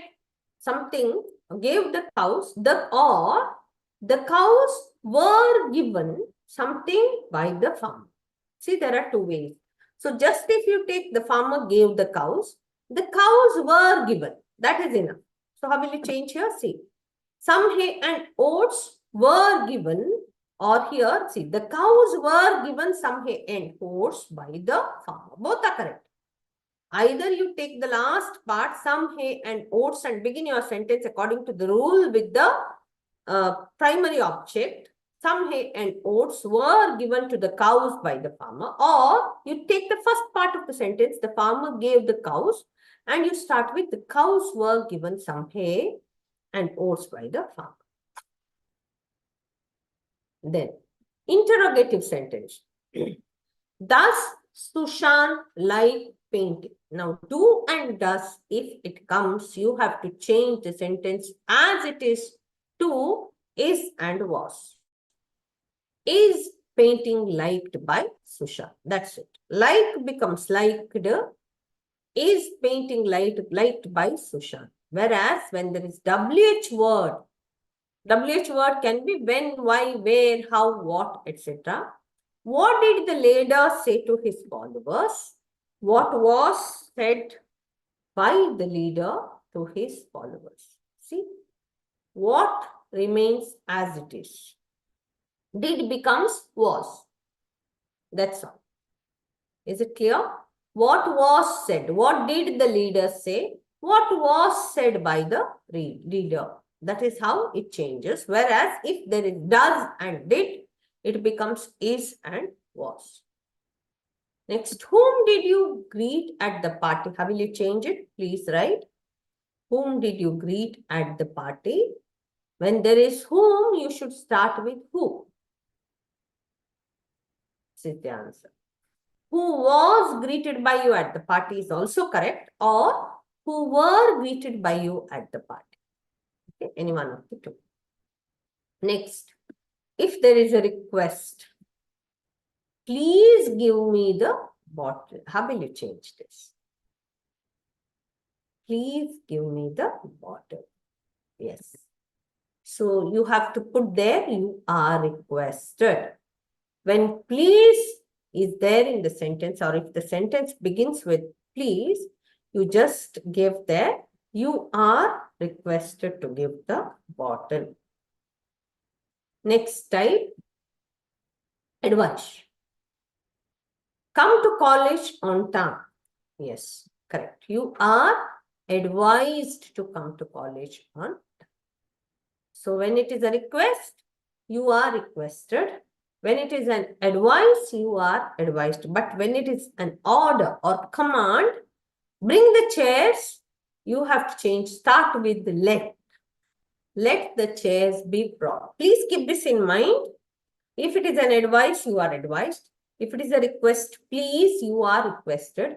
Whereas if it is an order or command, see the sentence and start with let. Bring the chairs, let the chairs be brought. Let the chairs be brought in. Okay. Then close the doors, let the doors be closed. If it is a suggestion, follow your dreams should be followed. Okay, follow your dreams should be followed. Because it is a suggestion, you should use should be in the passive sentence. Remember, if it is a suggestion. Now, okay, you do it. The audience loudly cheered the Prime Minister's speech. In the classroom, I've done it. Of course, I've done. That is okay.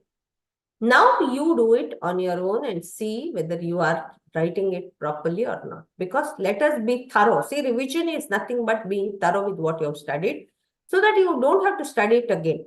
You have to just go through it on the day of the exam or on the previous day of the exam. Just turn the pages. That's it. Okay. So today you are becoming thorough with whatever you have studied long back. So the Prime Minister's speech was cheered. See, what have you added? There is no auxiliary. Just see the sentence. There is no auxiliary at all given the sentence. Then you have to add something. See, if there is no auxiliary, add the auxiliary. If there is auxiliary, accordingly you change. The audience loudly cheered the Prime Minister's speech. The Prime Minister's speech was cheered loudly by the audience.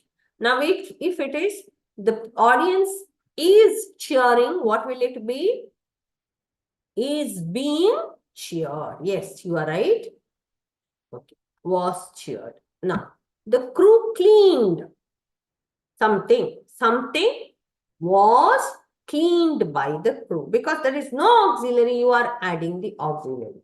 What was cleaned is very important in your sentence. Remaining, however you want, you write.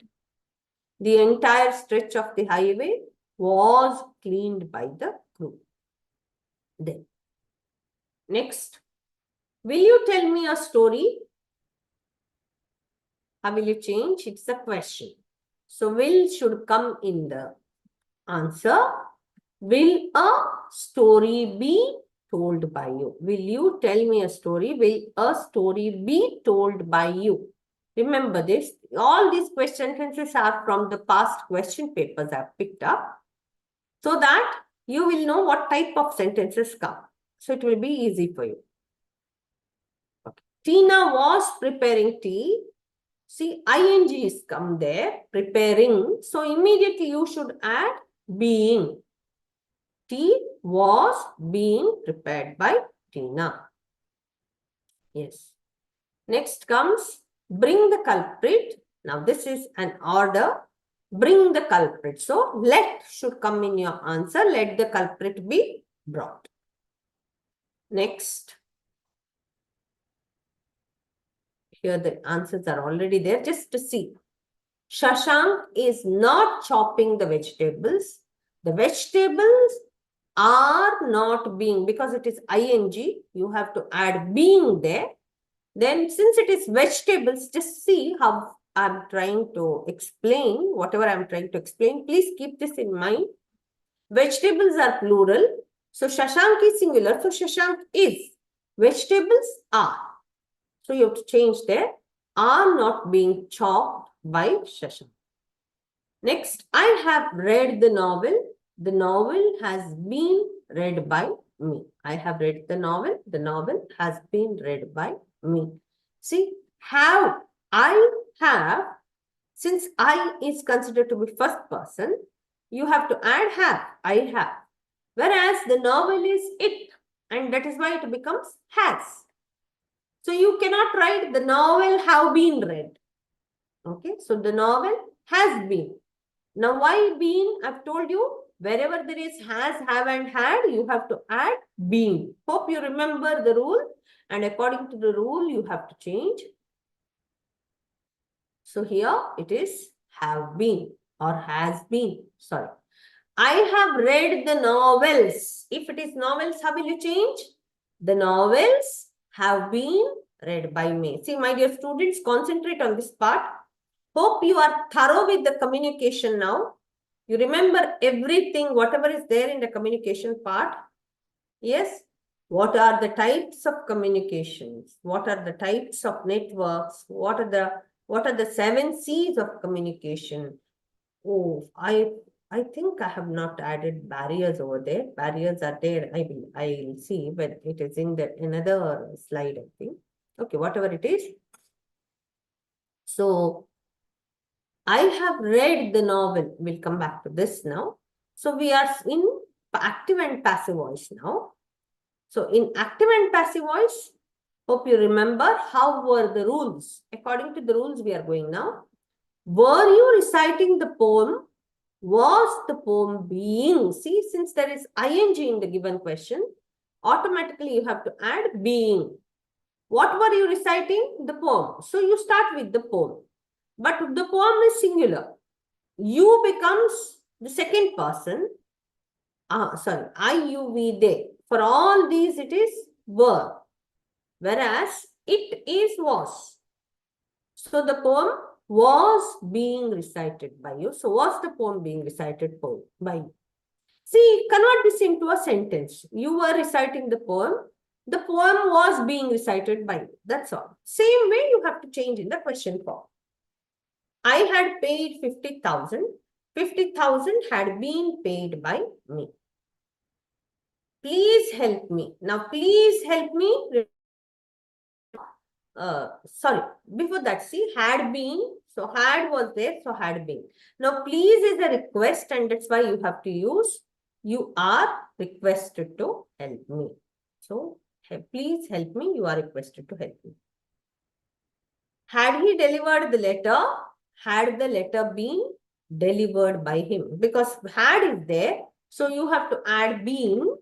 So question it is, so keep it as it is. There should be a question mark at the end. I'm sorry, I've not put there. Had he delivered the letter? Had the letter been delivered by him? We move on. Next. Change from passive to active. Now you change this.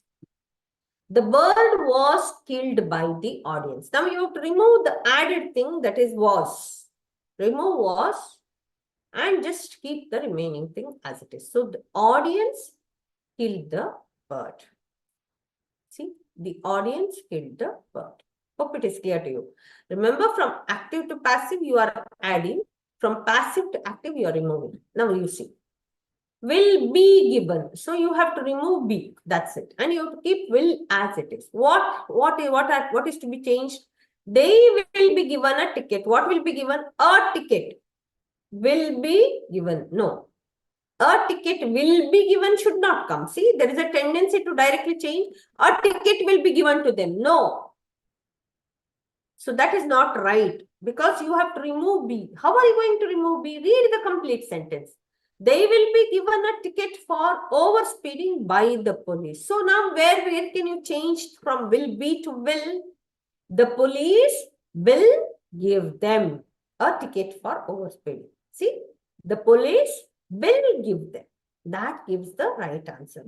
See, the police will give them a ticket for overspeeding.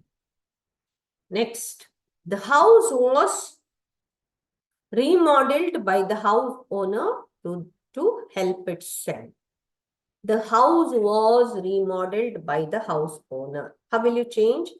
The house owner, yes, remove was. See, was the auxiliary added. You remember? If there is no auxiliary, what we did? We added is, was, are, were. Now here was the added auxiliary.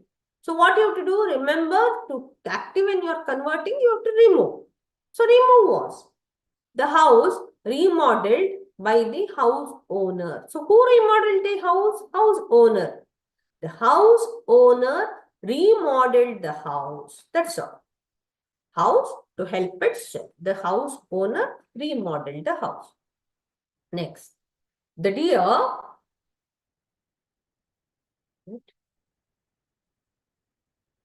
The deer was shot by the hunter.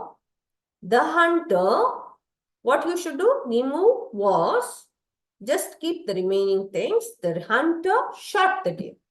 See, this had come in the recent question paper. The deer was shot by the hunter. The hunter shot the deer. Next, 20 runs had been scored by him. How will you change this? Remove been. Just remove been, don't remove had. What did you add? You added been when there was had. So now you have to remove been. 20 runs had been scored by him. How will you change? He scored 20 runs. Am I right? No. See the answer. He had scored 20 runs. See how you can make mistakes? Hope it is clear. See how you are forced to make mistakes sometimes. Yeah. Okay. So 20 runs had been scored by him. He had scored 20 runs. Remove B from the question. Next, the cleanliness campaign will be launched by the authorities in the park. Now, what you have to remove? You have to remove B. By whom it will be launched? Authorities in the park. So, start with the authorities. The authorities in the park will launch the cleanliness campaign. See, the authorities will launch cleanliness campaign in the park, or the authorities in the park will launch cleanliness campaign. Both are correct. We go ahead. Food from roadside vendors should not be eaten. Remove B and convert into eat. Now, who should not eat? Now, here you have to add imaginary subject. That imaginary subject can be I or we. It is better to use we because it is an advice. So, we should not eat food from roadside vendors during the COVID, correct? We should not eat food from roadside vendors during COVID pandemic. Next. Yeah. Right? Yeah. Who were not liked by you at the party? So how will you change? Just now we had changed it. Whom? Yes. Whom you did not like at the party.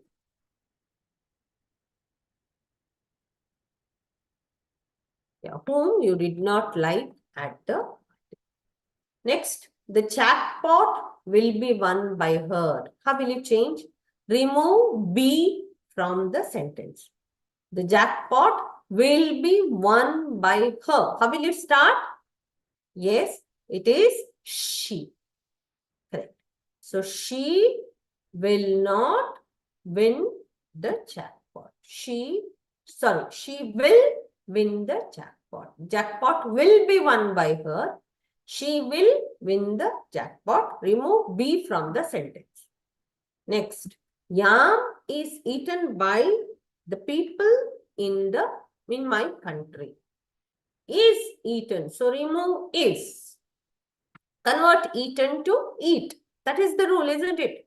From simple present, when you are changing from active to passive in simple present, he eats an apple is eaten. You have added is and converted eat to eaten. So here you have to remove is and converted eaten to eat. So yam is eaten by the people. People eat yam. Yeah. The people eat yam in my country. The mother tongue would be taught to him by her. So would be has to be removed. How will you change? She, yes, she would, taught becomes teach. Because the past participle form of teach is taught, exactly like past tense. So, she would teach. She would teach the mother tongue to him. Or you can also write, she would teach him the mother tongue. Next, a stone was being thrown by the kid. How will you change?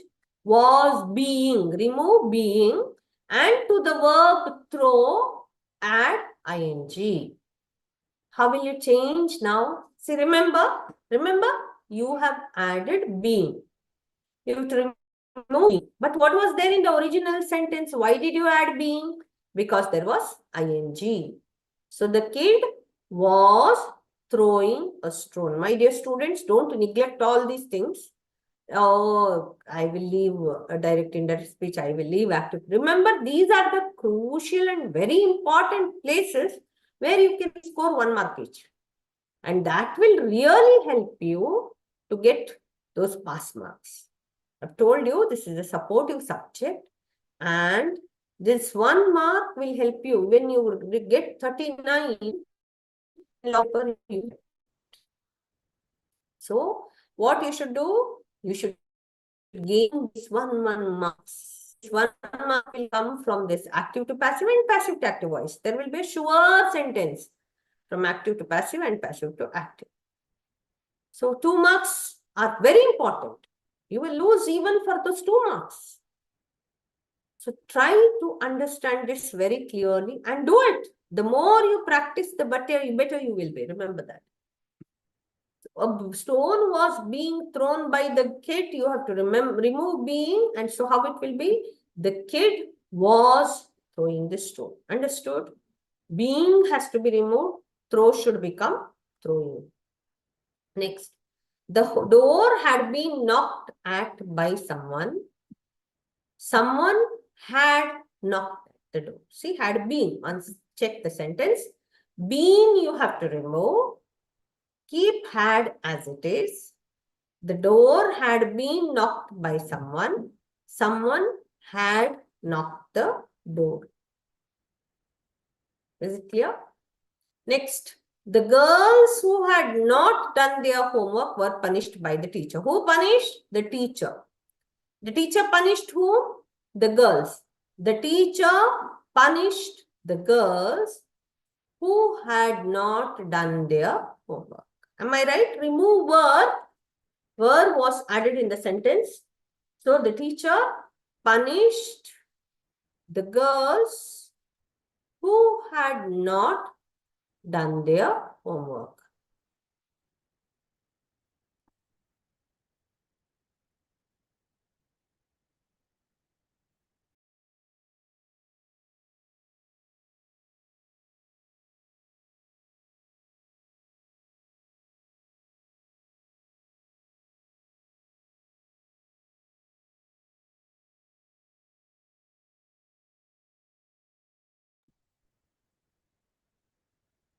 Yeah, we'll continue.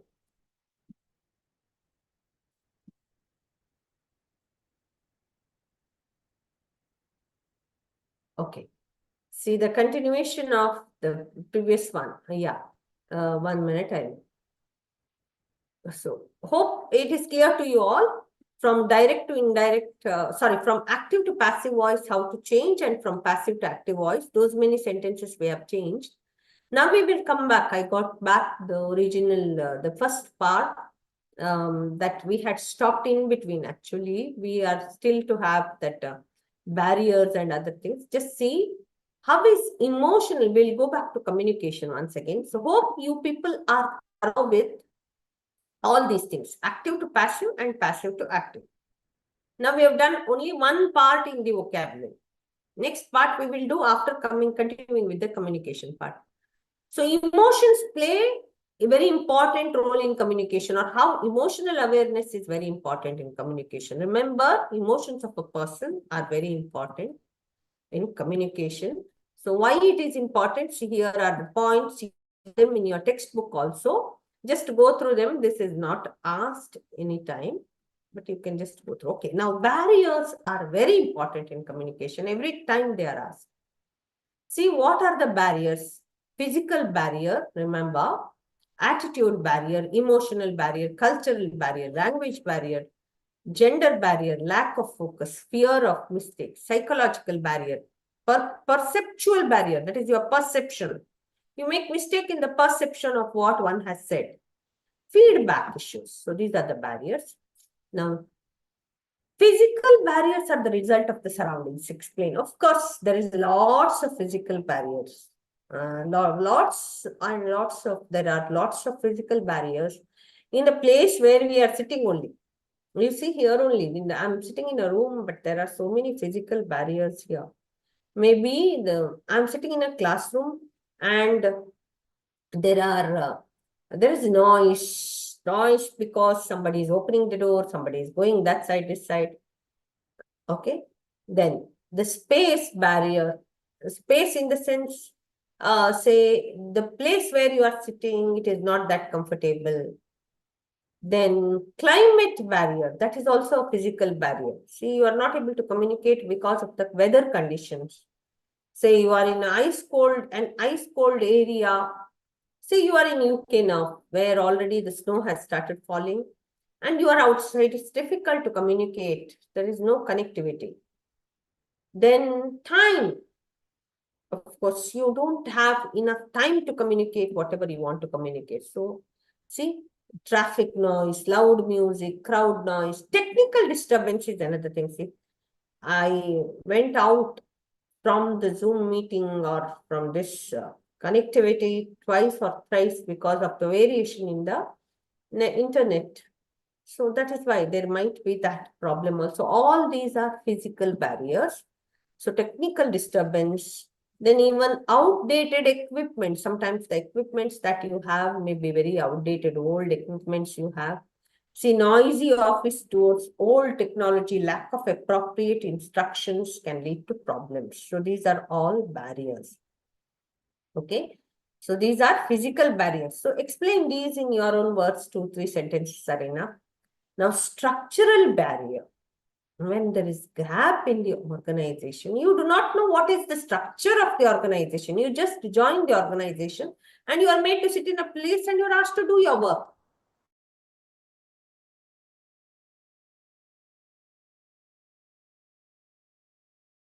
You do not know how to, when to go out and when to come in. So command given by the authorities, if you become the authority and if it is unclear, you do not know whom to contact and how inappropriate information you have. Then lack of supervision. Okay. That is also one of the structural barriers. Remember, it is very beautiful. Supervision only is not there. There is no one to ಏನು ಹೇಳ್ತಾರೆ ಯಾರು head and tail ಇಲ್ಲ ಅಂತ ಹೇಳಿ ಹೇಳ್ತಾರಲ್ಲ ಆ ತರ organisation ಅಲ್ಲಿ ನಿಮ್ಗೆ ಯಾರು ನೋಡುವವರು ಕೇಳುವವರು ಇಲ್ಲ ಒಂದು ಲೆಕ್ಕದಲ್ಲಿ ಒಳ್ಳೇದು but it is negatively good. Remember that you will not grow. Why do you join an organization? In order to grow. If there is no one to supervise, no one to give you the deadline, no one is there to tell you what you should do and what you should not, then you will be your life only will be in chaos. So it is better that you know the structure of the organization when you join. So remember never to make it a barrier in your life. You all will be joining any organization in future. You will be working somewhere. So first thing you should know is the structure. That should be very clear. Then, so you do not know your role only properly. That is also another barrier, biggest barrier. You do not know when to start and when to end. You do not know what is the work that you have to do. The role is not specified. The first thing, the head, being the head, if you are the head of the organization, what you have to do is you have to assign roles to each one of the person very clearly. See, I'm concentrating properly on these barriers because these have come in the exam. So you should be able to explain in 4 to 5 sentences what does it mean.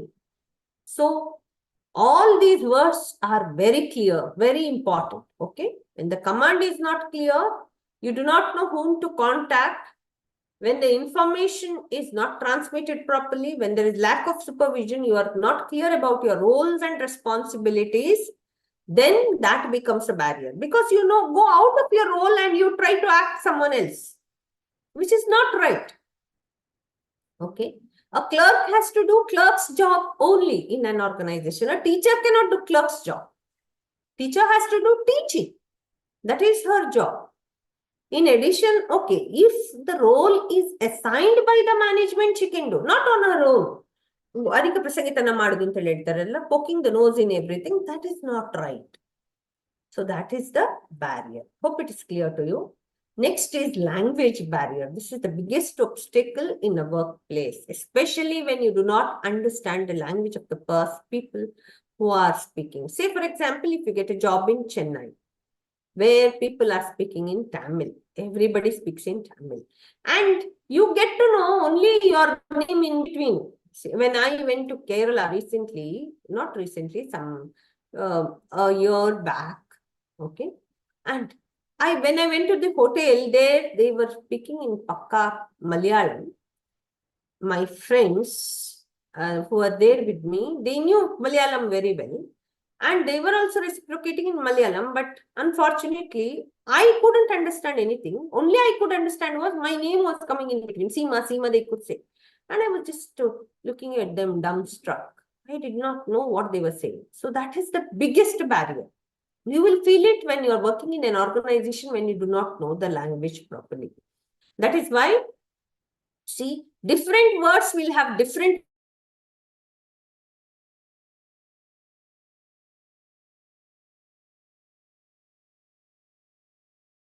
it to be a bad word or abusive word used by that person and you get wild. No. You ask him politely what is the meaning of that word in your language and he will explain to you how good that word is, which means exactly the opposite and bad in your language. Okay, so that is the language barrier.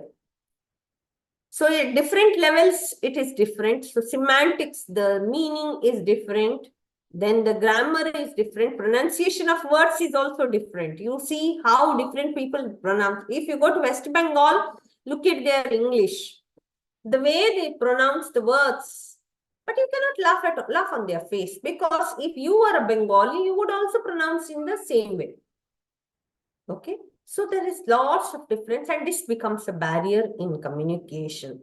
But what you have to do, you have to bear these internal differences. Remember, difficult words, subject-specific terminology, unfamiliar expressions, and ambiguous words create hurdles in communication. Ambiguous words means one word having two different meanings.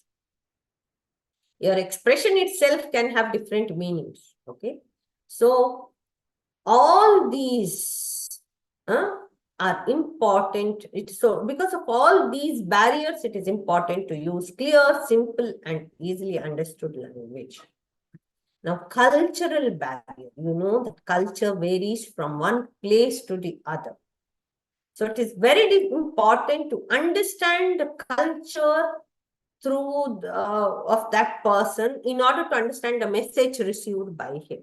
For example, there wherein the Prime Minister, our Prime Minister, Mr. Modi, is shaking hands, is doing namaste, and the other Prime Minister of the other region is trying to shake hands. You see, for us, namaste is the way we wish somebody, and for them it is shake hands. So that is the cultural barrier.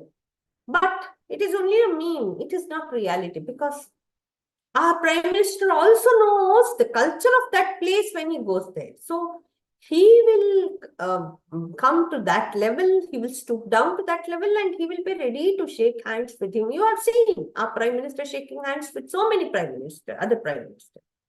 So that is how it should be. See, it should not become a barrier for us where we try to show this is our culture. No, I will hold on to my culture and I will show. No. You teach them, see, this is how we do, but just because I've come to your place, I'm doing this. Then he will understand how good you are, how open-hearted you are to accept the culture of other places. So in different countries, see there, that sentence is very important. In different countries, in different regions, in different tribes and different religions, All the words and symbols may carry different meanings. It depends on the way you interpret it. So that is why this becomes the biggest barrier in communication, or it leads on to miscommunication. That is why in order to avoid this, be careful about this barrier. So what is cultural barrier? Hope you understood. Next, what is attitude barrier? Look at the attitude of that girl. The boy is trying to tell her, maybe he had told it politely. She did not listen. She was concentrating on her mobile. And when he tries to scream and tell her loudly, she is trying to close her ears. Attitude barrier is the important barrier which is asked several times. And this means that either you are proactive or you are inactive. Proactive in the sense you are motivated, you have a positive mindset and you want to become a facilitator in the organization.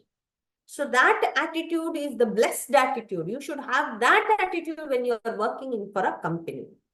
Okay. Your communication should be such that it should motivate others who are sitting with you to do more.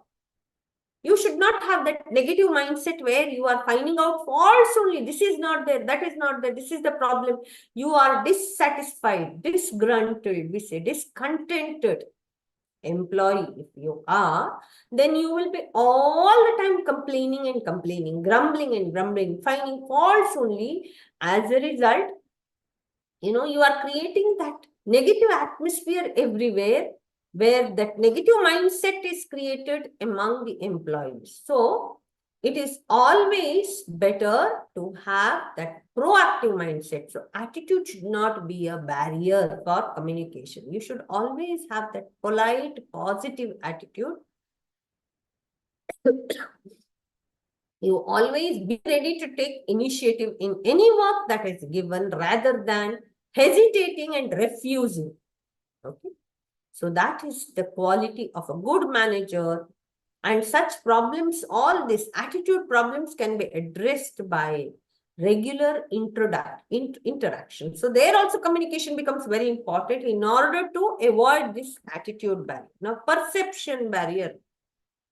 One sentence having different perceptions and you try to interpret in different way. There is ambiguity. I'm all alone in the nest today. The expression clearly shows that nest in the sense my house. I'm all alone in the nest today. It is so boring. You are not happy with it. Whereas I'm all alone in the nest today. What do you mean? You are very happy. And same sentence has two different meanings. It depends on the receiver who is receiving it. He might consider it to be the other way around. It all depends on how you express. But if you don't have expression at all, if you don't have intonation at all in your voice, you tell this, I'm all alone in the nest today. I'm all alone in the nest today. See, there is neither pain nor joy in your sentence. How will the other person interpret? It becomes a perception barrier or interpretation barrier for the other person, which leads to miscommunication and misunderstanding. So this becomes the biggest barrier, perception barrier. That's why when you are communicating, be clear with your gestures, with your voice modulation, especially when you're speaking over the phone. See, remember all this. Easy to remember communication chapter if you remember your day-to-day activities. When you are communicating over the phone, your expressions, your facial gestures, movements are not clear. Only your voice modulation is clear, with which the person has to understand whether whatever you are saying is right or whether whatever you are saying is clear or not. So that becomes a barrier. Next is non-verbal barrier. Now, just now whatever I gave only is the example. If your tone and body language are against each other, whatever message you want to convey, you want to express your sorrow with your tone, but your body language shows that you are happy. So obviously the other person will not understand what you're trying to tell, and that becomes a barrier in communication. Psychological barriers. See, psychological barrier is already I've told you the positive mindset and the negative mindset. That becomes a barrier. Okay, same thing you will have to explain. Technological barrier is Luddite and technophile. Technophile is the person who is always ever ready to adapt to the changes in technology and to evolve as a new being. Whereas a Luddite is someone who doesn't want to change. He wants to follow the same old communication system. ಯಾರಿಗೆ ಬೇಕಪ್ಪ ಅದು ಕಲೀಲಿಕ್ಕೆ ಹೊಸದು? ಅಯ್ಯೋ, ನನಗೆ ನಾನು retired ಆಗ್ಲಿಕ್ಕೆ ಇನ್ನು 3 ವರ್ಷ ಇದ್ದು, ನಾನು ರಿಟೈರ್ಡ್ ಆಗ್ಲಿಕ್ಕೆ ಇನ್ನು 4 ವರ್ಷ ಇದ್ದು, ಹಳತ್ತೆ ಸಾಕು. ಹಾಗೆ ಯಾರು ಕೂತ್ಕೊಳ್ತಾರ, they become a burden to the company. So even in communication, the same way, technological barrier affects your communication. You are not able to communicate properly because you don't know how to use the technology. You don't know how to write mails. You don't know how to send messages. You don't know how to have your how to have your network built well. So you are not multitasking. So all those things become a barrier in technological, all those things result in technological barriers. Simple example is the overloaded mailboxes. You are careless. You are not ready to clean your mailboxes with all these extra unwanted things that are filled in. As a result, your mailbox will be full all the time. So then channel barrier, you are using the wrong channel to communicate. Say when you have to communicate in the written form, you communicate in the oral form. The person forgets everything. He doesn't understand, he doesn't know which one to follow, and it becomes a barrier. When you have to communicate orally, you send a big message, and the message is so big, it is not at all concise, it is not up to the fact that the person is not able to get what you are trying to convey. There's the gist of it. And as a result, he is not able to perform. So channel becomes a barrier. Okay. So with this, once again, we had come back to the communication part, starting from the barriers, and we have completed the whole of the communication lesson. And we have also completed our next part, that is the, what is that? The active and passive voice. Now we are continuing with the remaining. Okay, we'll go ahead.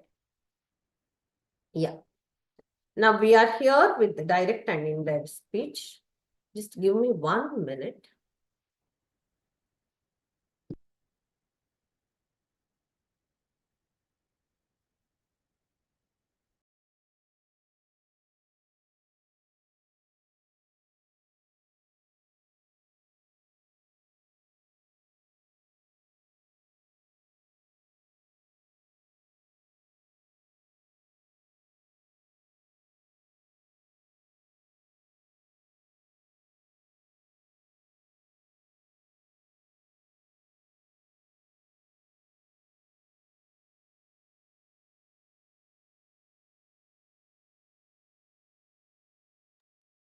Yeah, we'll move on with direct and indirect speech.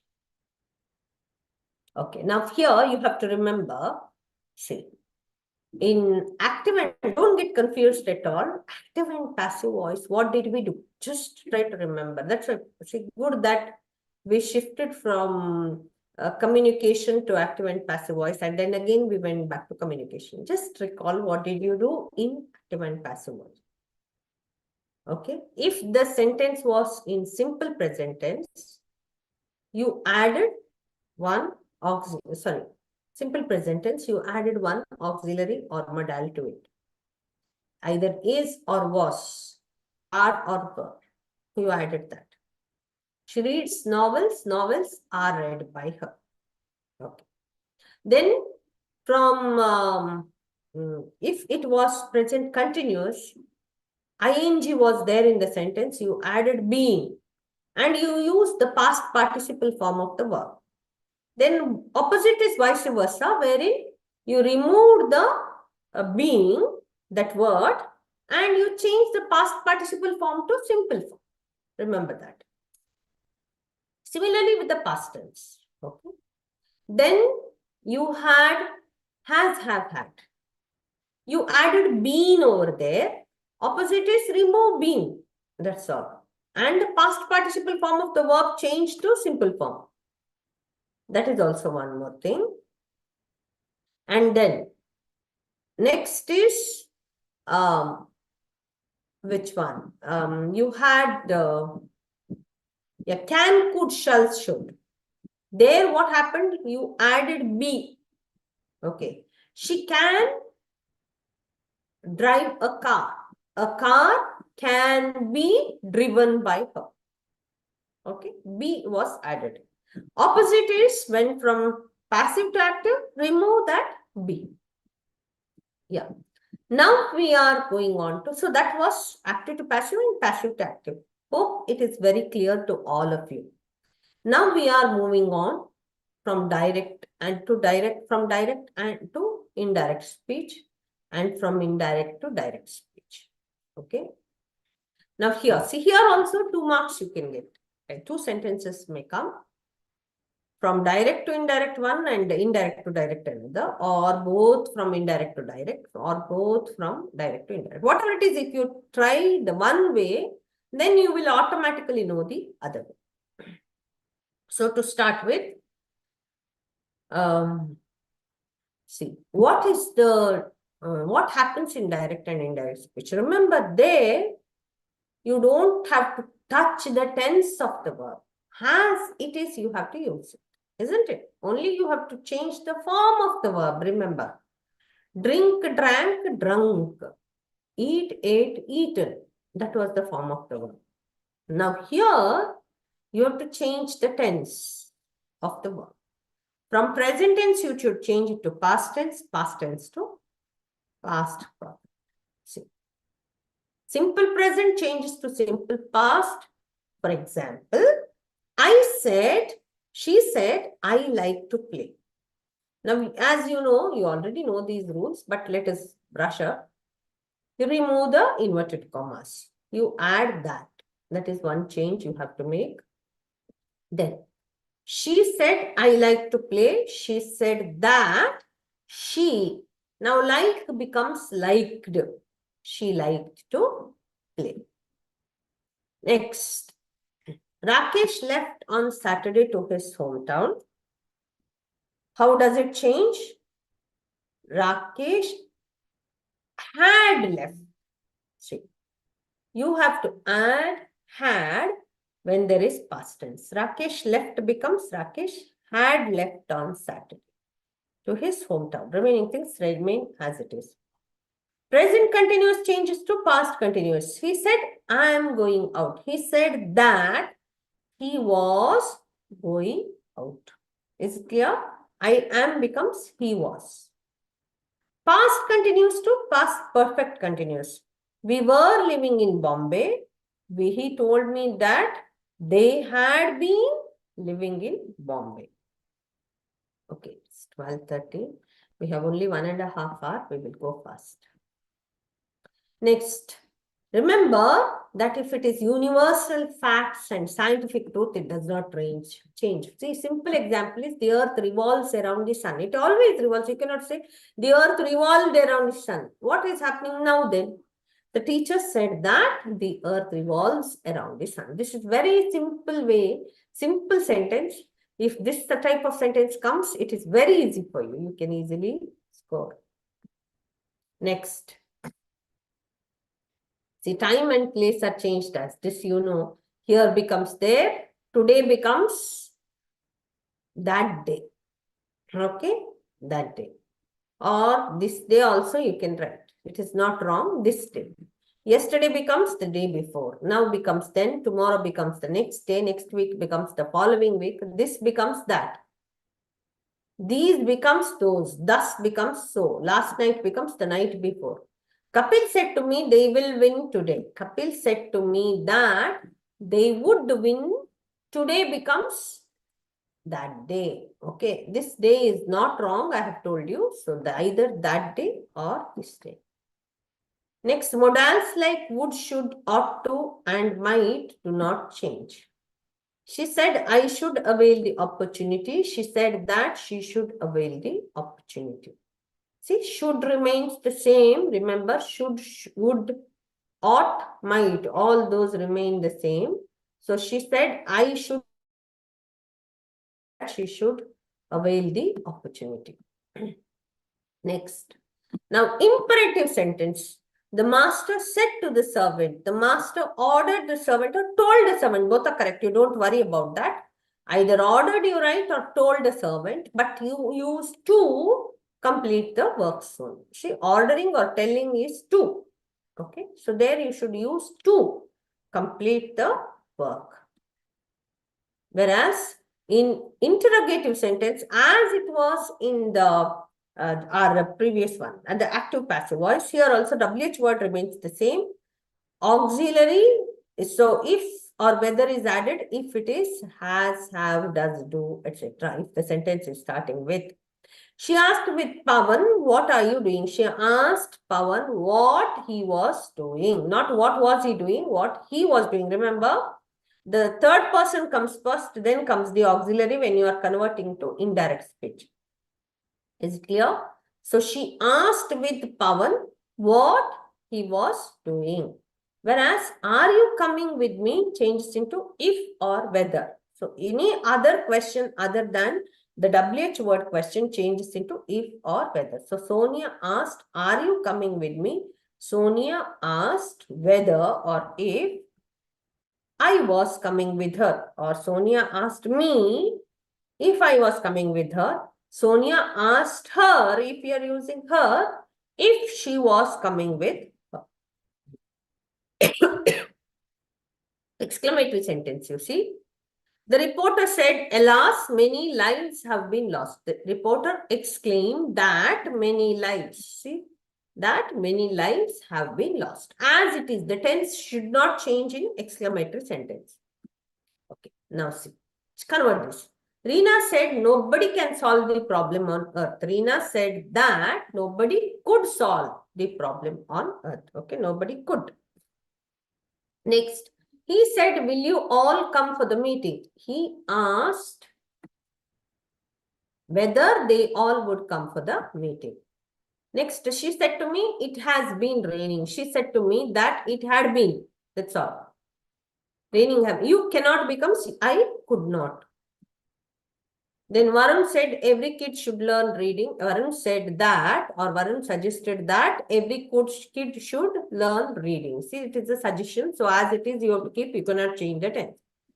Do you suppose you know better than your father? This is very important question. It had come in June last year. So his angry mother asked jeeringly, or his angry mother cheered, if he supposed, see the change, do you suppose you know better than your father? If he supposed he knew better than his father. If he supposed he knew better than his father. Okay, that can be added or need not be added. Socrates said virtue is its own reward. Socrates said that virtue is its own reward. He said the horse died in the night. He said that the horse had died in the night. Next, Priya says, I will leave soon. Priya said that she would leave soon. Teacher said to me, you are wrong. Teacher said to me that I was wrong. She said, my father came yesterday. She said that her father had come. Yesterday becomes the day before. Hope that is clear to you. Yeah, the teacher said to me that you were wrong becomes I was wrong. Okay, she was wrong is also correct. The teacher said to me. So how can it be she? The teacher said to me that I was wrong. Okay. She said my father came yesterday. She said that her father came becomes had come. Okay. Had come. Yesterday becomes the day before. See, point by point you keep on changing. I becomes she there in Priya's case.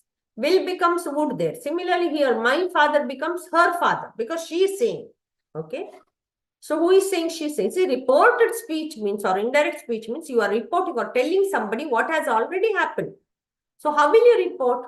ನೋಡಿ ಕನ್ನಡದಲ್ಲಿ ಸಹ ಹಾಗೆ ನಿನ್ನೆ ಒಂದು accident ಆಯ್ತು ಅದನ್ನ ಹೇಗೆ ಹೇಳ್ತೀರಿ ನಿನ್ನೆ ಅಲ್ಲಿ ಹಾಗೆ ಆಯ್ತಂತೆ ಹೌದಾ ಅಲ್ವಾ ಸೊ ಯು ಚೇಂಜ್ ಅವರು ಹೀಗೆ ಮಾಡಿದ್ರಂತೆ so like that she said that my father came yesterday okay, ನೀವು ನಿಮ್ಮ ಫ್ರೆಂಡ್ ಹತ್ರ ಹೇಳ್ತೀವಿ, ಮೈ ಫಾದರ್ ಕೇಮ್ ಯೆಸ್ಟರ್ಡೇ ಅಂತ ಹೇಳಿ. ನೀವು ಮನೆಗೆ ಹೋಗಿ ಅದನ್ನು ಹೇಗೆ ಹೇಳ್ತೀವಿ? ಅಥವಾ ಆ ಫ್ರೆಂಡ್ ಮನೆಗೆ ಹೋಗಿ ಅದನ್ನು ಅವಳ ಅಮ್ಮನ ಹತ್ರ ಹೇಳ್ತಾರೆ, ಅಮ್ಮ ಅವಳು ಹೇಳಿದ್ಲಿ ಅಂತ ಕೊಟ್ಟ, ಅವಳ ಅಪ್ಪ ನಿನ್ನೆ ಬಂದಿದ್ದಾರಂತೆ. See, that is how you report. So she said that her father had come. So my father came becomes had come the day before. The teacher told the student, please study properly. Requesting this, the teacher requested the student to study properly. Have you anything to say on behalf of the accused? The judge said to the lawyer. The judge inquired with the lawyer if he had anything to say on behalf of the accused. See, next we will discuss all the letters, okay, that we have to write. Just wait, we will do it fast. Yeah, 1.5 hours. We are going to discuss all the letters. Sachi asked Sunil, are you interested to visit the temple? The Sachi asked Sunil whether he was interested. Yes, correct. Shalini gave order to her younger sister, go home immediately. She ordered her younger sister. Ordered, that's it. Sunita said, please give me, so requested to give her or for a glass of water. See, Sunita requested for a glass of water or Sunita requested to give her a glass of water. Both are correct. Pari said to me, I've been living in London. Pari said, told that, or Pari said to me that she had been living in London since. She said, I'm watching a television show now. I'm watching a television. She said that she was watching. Understood all this? Very easy it is. He said, I clean my teeth. She said that he cleans his teeth. This had come in recent June exam. He cleans. See, this question had come. He said that he cleans his teeth twice a day. It had come in indirect speech. How will you change? Remove that. Cleans. I clean my teeth. Okay. He said that he cleans his teeth twice. If that is given, he said, I clean my teeth twice a day. The teacher said to the boys, since it is so warm, let us go swimming. This also had come in the last exam. The teacher suggested the boys that they should go swimming since it was so warm. Okay, suggested that they should go swimming since it was so warm. So how will you change this into indirect? The teacher said to the boys, since it is so warm, present to past, past to present. Is becomes was becomes is. So from past tense, when you are changing to present, it becomes, it is so warm. Let us go swimming. Yeah. Now we will move on to comprehension passage. See, just a small part I have taken. Success of any organization depends on the quality products of at competitive price. All over the world,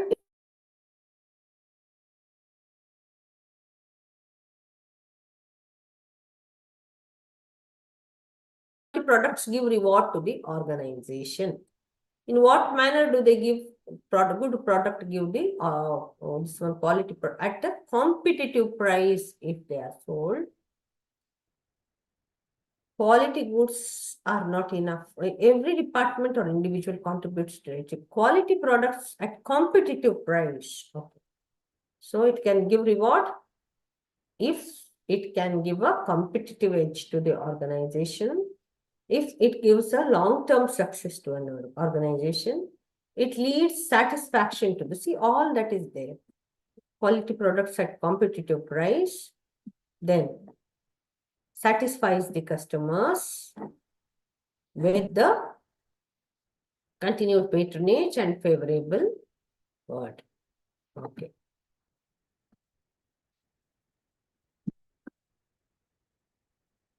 Next, most of the factors which determine the long-term success of the organization is providing high-quality products at competitive price. Same thing is repeated.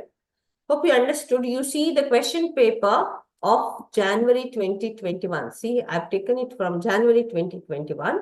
Go to the website, see the question paper, Read the passage, read the question and go to the passage and find the answer. See, in the first paragraph only, first question's answer is there. Similarly, second question's answer is also there in first paragraph. So read the question, go to the first paragraph, write the answer, then cross-check with the answers given in the key. There will be this one, expected answers or something like that. That key is there in the website. So open that and see. Quality of goods and services cannot be compromised. Why it cannot be compromised? Because there is increased awareness among the customers. Because they are of the technology, customers know very well. Because of the technological growth, see it is here, adopting new technology. So as a result, it is not easy to compromise with the services. Okay, next. Last question is write the summary for 2 marks. So you write the whole summary of the passage. See this big. It is. So just write the summary for 2.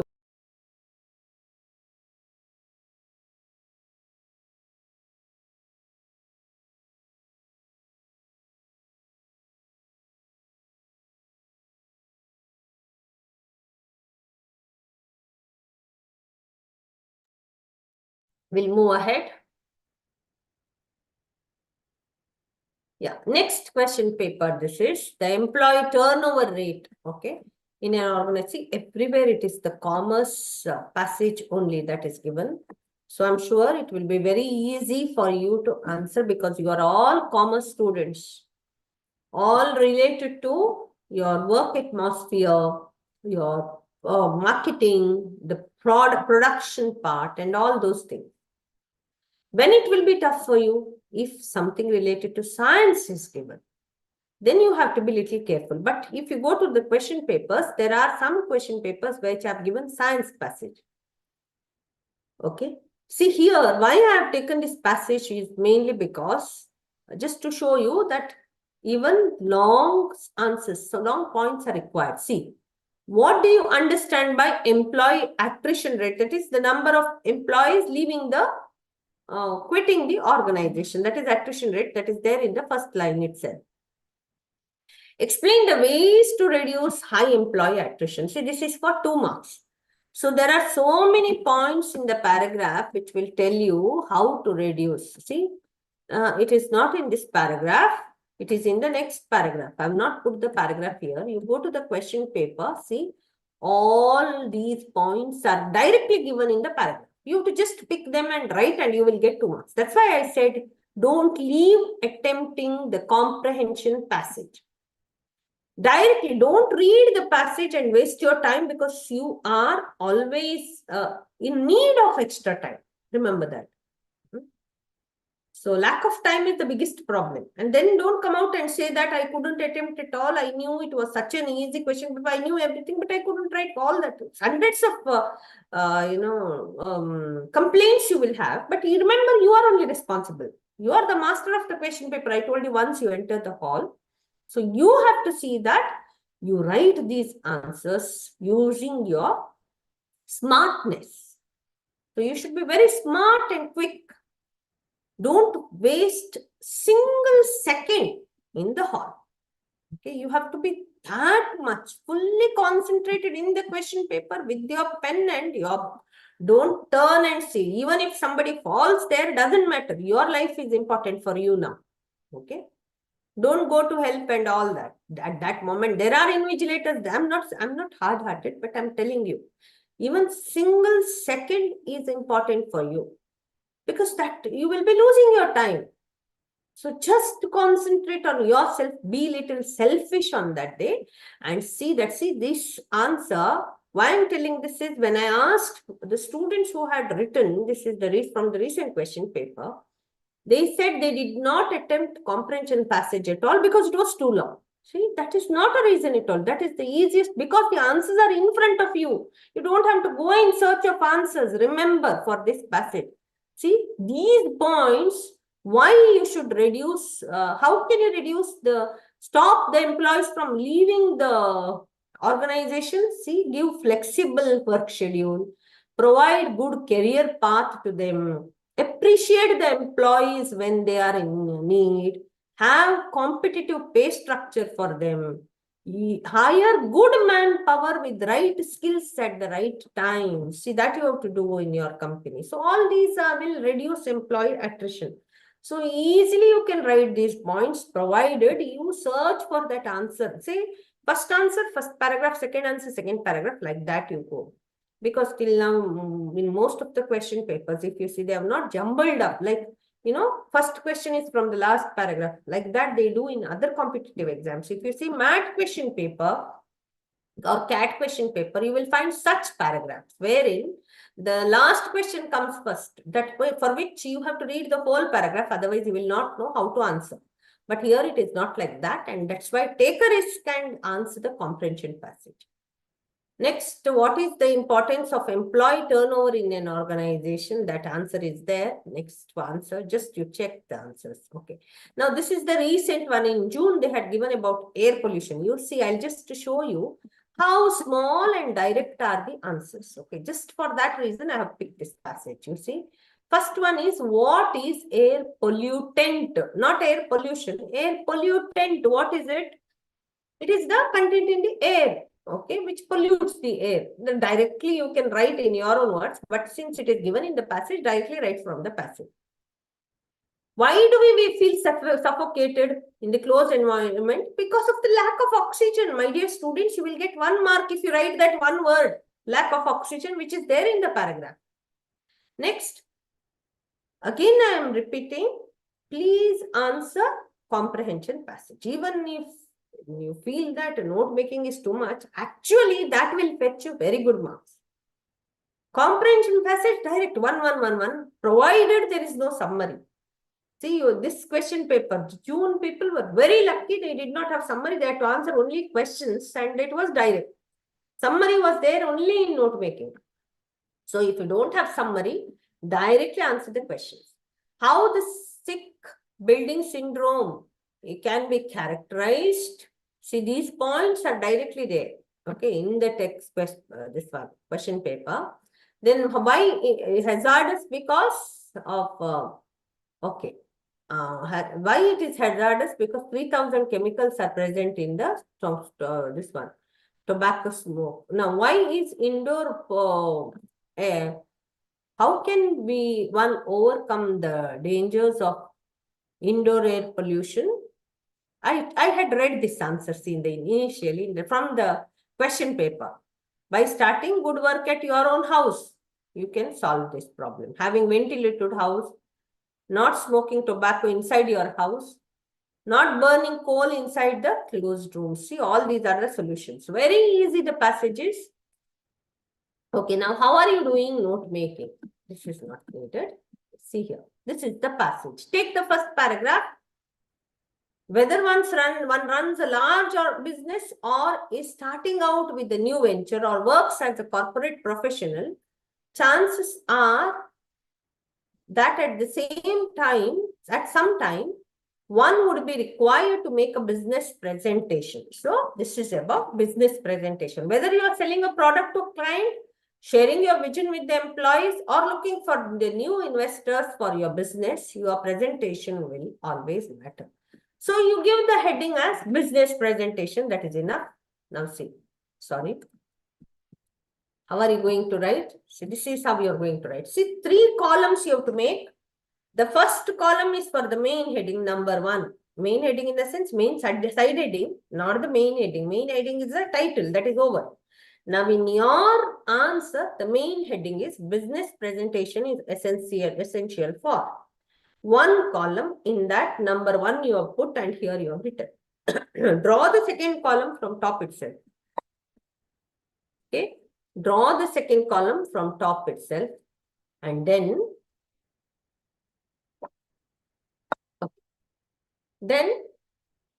you go to second column, you write. What is it about? Large business. See, the first line tells large business, startup or a corporate professional. See, what are the abridged forms used here? Business, for it is too long, so I have used BSNS. Startups as it is. Corporate professionals, CORPO, PRFS. Then corporate professionals, presentation. Instead of presentation, present. Now, at the bottom, you write keywords. And over there, you write immediately, there only. Business. BSNS is equal to business. Corporate. CORPO is equal to corporate. Professional. Full form. You go on writing when you start only, so that it will be easy for you. Excuse me, in that 1.1, now after that 1.1, in that why presentation is needed, 3 points are there here. Can you see here? To sell the product, to share his vision, and to find new investors. 3 points are there, so you put those points. So first one is business presentation is essential. Where it is essential? For large businessmen, startups, and corporate professionals. So one in that 1.1. So what you do in pencil, in your answer paper, make 3 columns. First column, second column, third column. Okay. And there it looks beautiful. It will look neat there. Otherwise, it will be dirty. Draw the columns. Just take 1 second to draw the columns. One, you write the main heading. Then in that 1.1, you write the subheading. In that 1.1A, 1.1B, 1.1C. Over C, at least out of 5 marks, you will get 1 mark. If you write this much, 10. What's happening?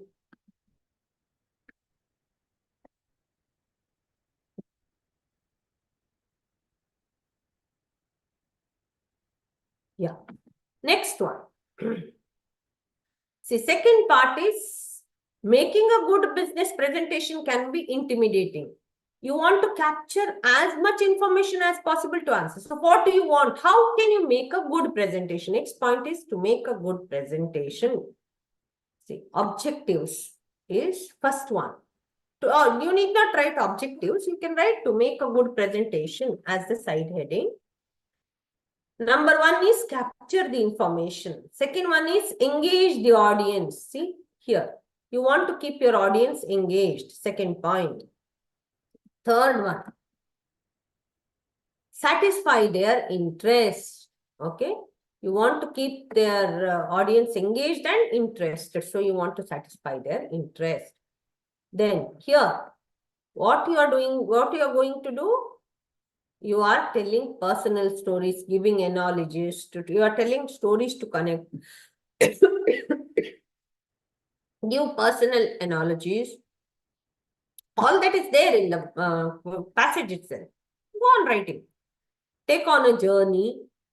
Okay, wherever. The journey in terms of, see here, through the journey. Take them through a journey. So all these points you add, these are the objectives. Then fill the other objectives. So in 2, you don't have 2.1 and 2.1.1, 2.1.2. It is directly 2.1, 2.2, 2.3. Is it clear? There you divided into 1.1. In that 1.1 point A, 1.2 point, 1.1 point B, like that. Here, since there are no further divisions, you just make it 2 in that 2.1, 2.2, 2.3. Next paragraph is what you should not do and what you should do. See, do's and don'ts. So be straightforward. Then give detailed information, capture detailed information, present 3 to 5 points, explain briefly and precisely, prepare contents well, review important information, review facts and data. Do not. Now say 3.1 is do. 3.2 is do not. In that, you can write either as 3.1.1, 3.1.2 or directly write as. See, this is another way of writing. This was one way of writing. 2 in 2.1, 2.2, 2.3. This is another way. Any way you can use. In the ways 3.1, in that direct 1, 2, 3, 4, 5. Then 3.2 is don't, in that 1, 2. So totally your presentation will be like this. In 1, you had 1.1, 1, 2, 3, 1.1, 1.2, 1.3, in that 3.1. Then 2, there it is missing. Then 3 in that 3.1, 3. This is the keywords.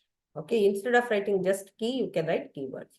Hope it is clear to you how to write a note making. See, that you do first and write one summary using all your points. That's all. This summary contains nothing but all the points that I have used till now. Okay, shall we go ahead? Yeah. Similarly, another passage I have taken, effective speaking. This is June passage. You only sit at home today in the afternoon after the class. Take that passage and do on your own note making. You see how easy it is. This is purely about listening skills, which you already know and which you have already learned. Okay. So your art of effective speaking depends on effective listening, concentration on listening, concentration on understanding what you hear. Then reasons why incompetent listeners fail is that their attention drifts. They find counter arguments, they compete and then filter, they react. Ways for a listener to be more effective are concentrate on the message recorded, determination, physical alertness, note-taking aid, how it helps. It helps the speaker, gives them confidence, encourages eye contact, the note-taking. Already you know note-taking, that is what you are doing here. Impact of posture. So these are the 5 important points. That 4.1 should come below 3.1. It has gone little that side. Maybe when I was typing, it went on the other side. But it should come this side. So in 1 point, see, this is neat. You have in 1.1, 1.2, 1.3. In 2, you have 2.1, 2.2, 2.3, 2.4. ಮಕ್ಕಳೇ ಹೇಗೆ ಬೇಕಾ ಹಾಗೆ ಮಾಡಿ ಒಂದು attempt ಮಾಡಿಬಿಡಿ ಅಷ್ಟೇ ಸಾಕು. ಚಂದ ಮಾಡಿ ಸೈಡ್ ಹೆಡ್ಡಿಂಗ್ ಹಾಕಿ ಅದರ ಒಳಗೆ ಪಾಯಿಂಟ್ಸ್ ಹಾಕಿ ಬಿಡಿ. Keywords are, see, here are the keywords. Then the summary. The title is The Art of Effective Listening, and this is the summary. Okay. Is it clear? So we have completed Roman number 7. Okay. So Roman number 7 is compulsory, where you have comprehension passage and then you have note taking and note making. Similarly, we have Roman number 8, in which one part is already completed. That is vocabulary. In that I have not done synonyms and antonyms because I cannot give you the words as I've told you. It all depends on your vocabulary. Every day, that's why I was suggesting all the students, whomever have taken classes, to read newspaper every day. In each report of one small incident, you will find at least 3 to 4 new words. Try to find the meaning of the words from the sentence itself, or you go to the dictionary. You have the ready-made dictionary, readily available dictionary, Oxford dictionary in your mobile, or Collins dictionary, or Webster's dictionary, whichever you want, you take. Get the meaning of the word online. Google, if you Google, you will get the words meaning. And try to use it in your conversation.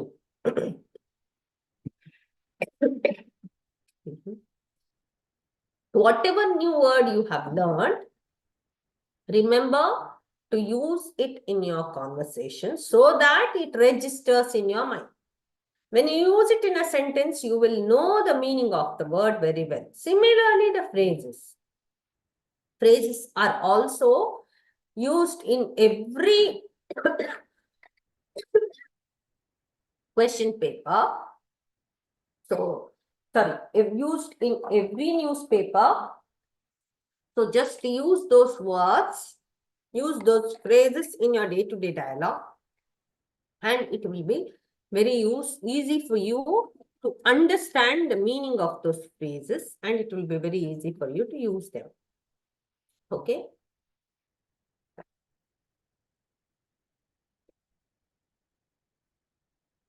Next.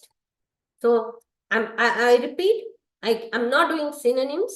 I cannot do because I'm not the question paper setter. That's the easy answer I can give. And I'm not doing antonyms also.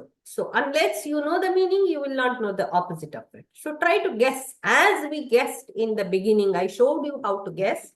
Please guess synonyms and antonyms. eliminate, do elimination round. As you play the elimination game with numbers or dates, sorry, with numbers or months, names and other things, you eliminate certain words which are not at all connected, which show the opposite of what you require or what could be the sentence. See, it is given in a sentence. That's why it will be easy for you. If it is given as a word also, if sometimes it is given as a word, sometimes it is given in the form of a sentence. When it is given in the form of a sentence, it will be very easy for you. But when it is given in the form of a word, you have to use your intelligence. But little bit, chance you have to take. If it is wrong, doesn't matter.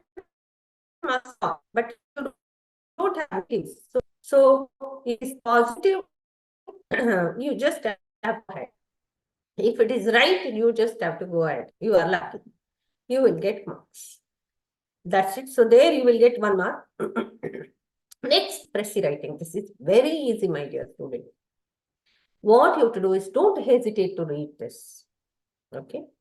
If at all, again, if you have time. Otherwise, go for letter writing because that is easier than this. Here you are wasting time by reading. Reading and then writing. Here also 5 marks, there also 5 marks. So if you feel that this is not okay for you, you go for letter writing. So then this what you have to do now, read the whole passage. Now this is about Estonia. Now I am reading it for those students who are not from my class because I had done this in the classroom. It's about a ship, like Titanic ship, the ship sinks. But here it is given that why the ship sank, nobody knows, because it was well designed and carefully maintained. It carried the proper number of lifeboats. It had been thoroughly inspected on the day of voyage. Then it went down. The problem was that only around 139 survived. The rest died of hypothermia because the body became cold. Then the final death toll was 912. Now the question is why the most of the survivors were men in the prime of their life, while most of the dead were women, children, and elderly. Is it that the purposely ship was made to sink, or did it sink on its own? Was it a natural calamity that forced it to sink, or what is it? So that is it. That is a small passage. Okay. Now, how are you going to write it? Give a title. After that, you put the same thing. Now, there were around 90 words. You make it to 30 words. See, the unexpected passenger and car ferry Estonia sank in the cold, stormy night in the Baltic Ocean. Only a few hours after its voyage, its sinking remains an unsolved puzzle even today, as the boat was well organized, carried adequate lifeboats, was inspected carefully before its journey. Another mystery is that out of 139 survivors, most were men and majority of the women, children and elderly died, making a total of 912 deaths. So mystery you have to write properly. And then the remaining things. Isn't that very simple?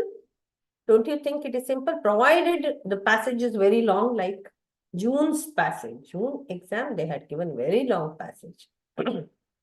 So students felt that it was a waste of time reading the passage and, writing the answers. Instead, they could do it with the letters.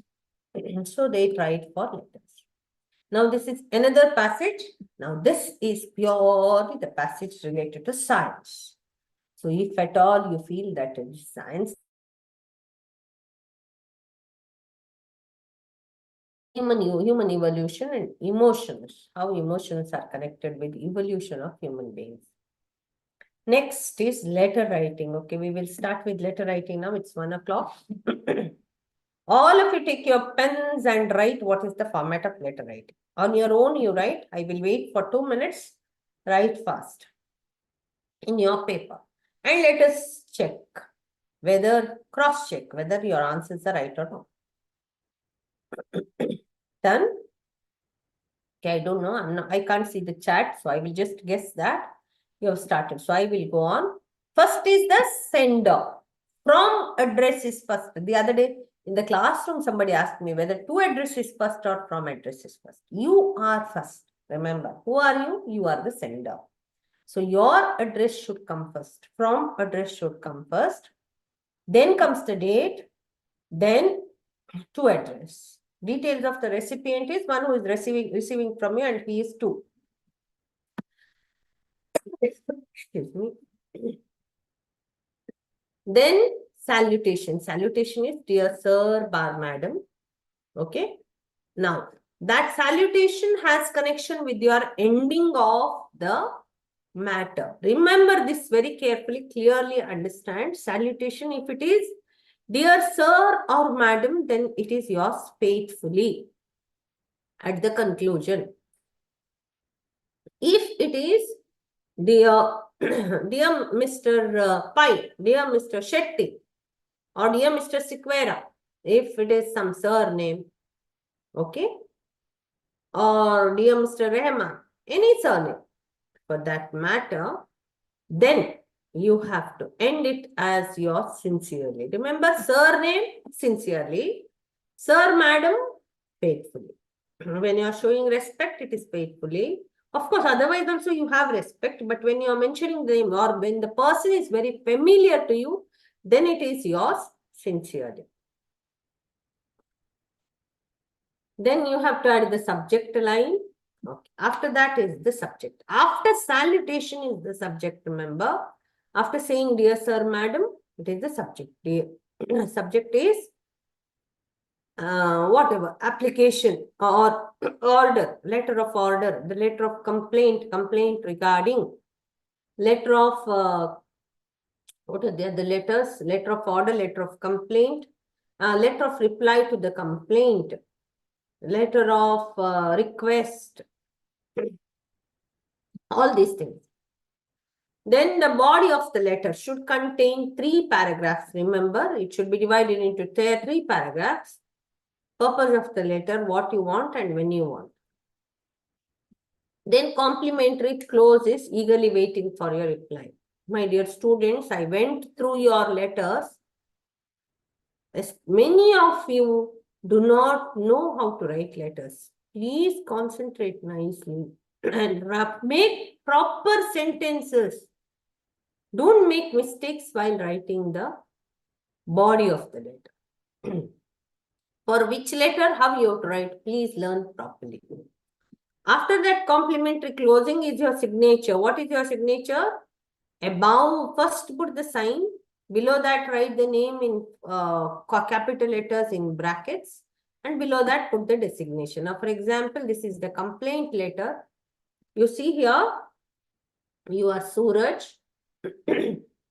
And you are writing a letter of complaints. You are from Larsen Peripherals. Okay, your name is given. So if the name is given, use that name only. So write the name and which company you belong to. Senior Manager, Larsen Peripherals. Okay. Next is what? You have to write the place. See, it is not given. That doesn't mean that you will not write. Write the complete address. Make it complete. You imagine. Where is this Larsen Peripherals? Write an imaginary address. If you are from Udupi, write some name street in Udupi. Or any other street from Bangalore, you can write. To hide your identity, you can write anything. Okay. Then the address is complete. Now it should have at least 4 lines. Then is the phone number and mail ID. These 2 additional, you always have to write. Okay. Because if at all, the person need not search for it anywhere. You have it here and he can compare it with this one. With the ID that he types. Phone number also is always required because it will be permanently there in your letter. Now, if the person who receives it has lost the phone number, he can come back to the mail and you can find your phone number. So, always give the phone number. Now, see how to leave 1 line. After that, write the date. How are you writing the date? Don't write 25th, 22nd, ND. No. formal letter when you're writing, no adding the, what is that, suffix, or on the top adding something. Instead, you have to write superscript here. No writing that.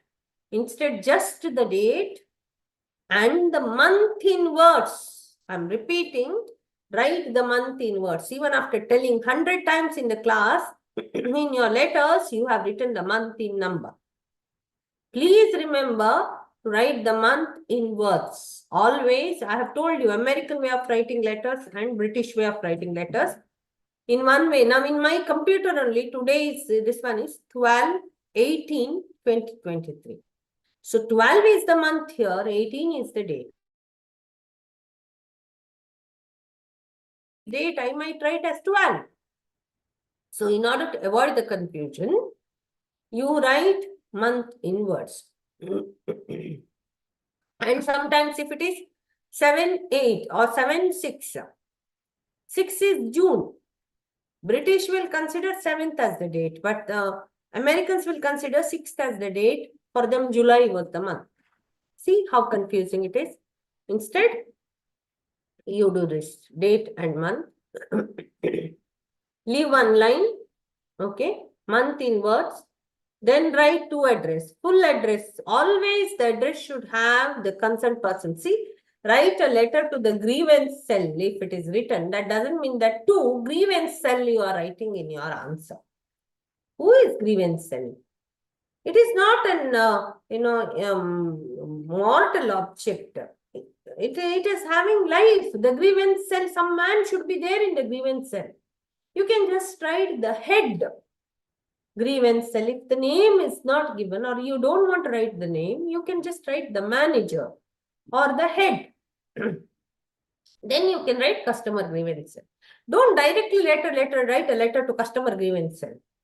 You have to write a principal. Trisha College of Commerce and Management. You cannot write directly Trisha College of Commerce and Management. Does it have life? It is the principal who is heading and he has life. So it should be to him. So write the to address properly. Okay. Then the complete address also, that one also should be the complete address with name and all the other details. Then you write, Dear Mr. Kundra. Okay, to whom are you writing? You are Suraj, you are writing to Kundra. And you have already written the name of that person as Mr. Kundra. So you start with Dear Mr. Kundra. If you are writing not the name, but you are writing the designation of the person, such as the manager or the head, then you start with Dear Sir. Hope it is clear to you. I repeat, if it is Anil Kundra or Manoj Sharma or something like that, Dear Mr. Sharma, Dear Mr. Khanna, like that you should write in the salutation. If you are writing the manager, the head, the counselor, something like that, then it is Dear Sir/Madam. Why Madam? Because you do not know whether the person is a male or a female. If it is male, you are addressing him as Sir. If it is female, you are addressing her as Madam. So, together it is Dear Sir/Madam. Then go on to the subject.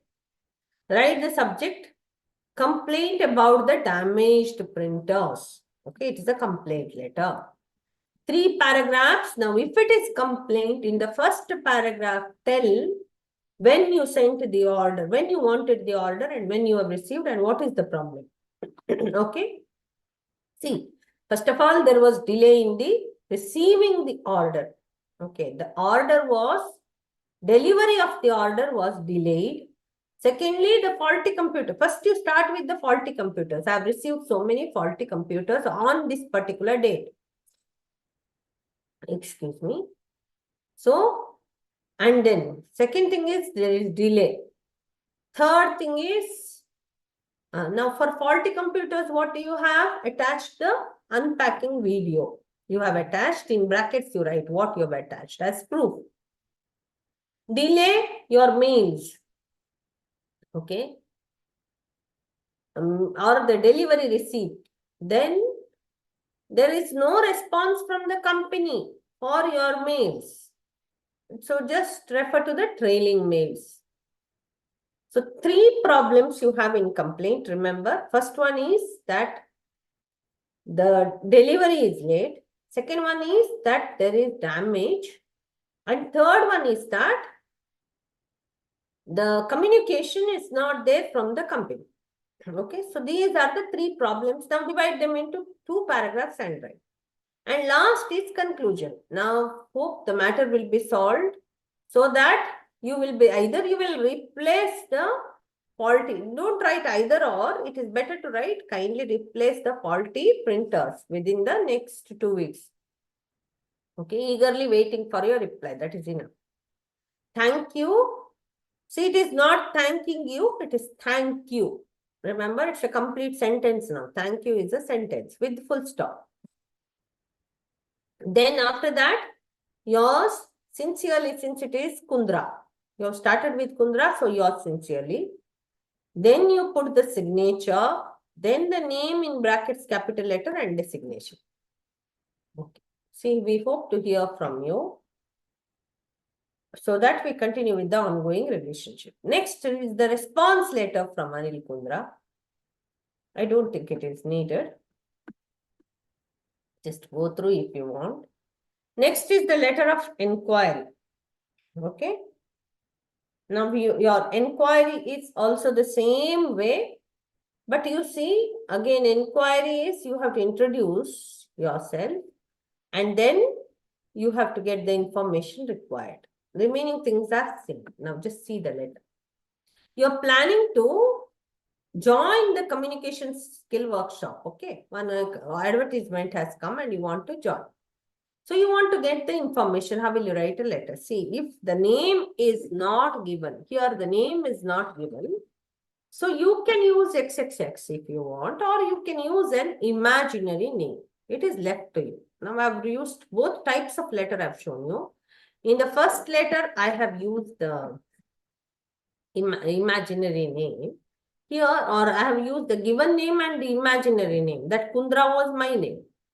Now I'm not using the imaginary name. Whatever is given, I'm using that. So from address is XXX, then simply I've given one address with the phone number and email ID. Remember to give this. Then hope you can see there very clearly that my month is in words, the date is only in number. After that, to whom am I writing? To the managing officer, admissions, then whatever road it is, Priti Durga Road, Hyderabad. Okay.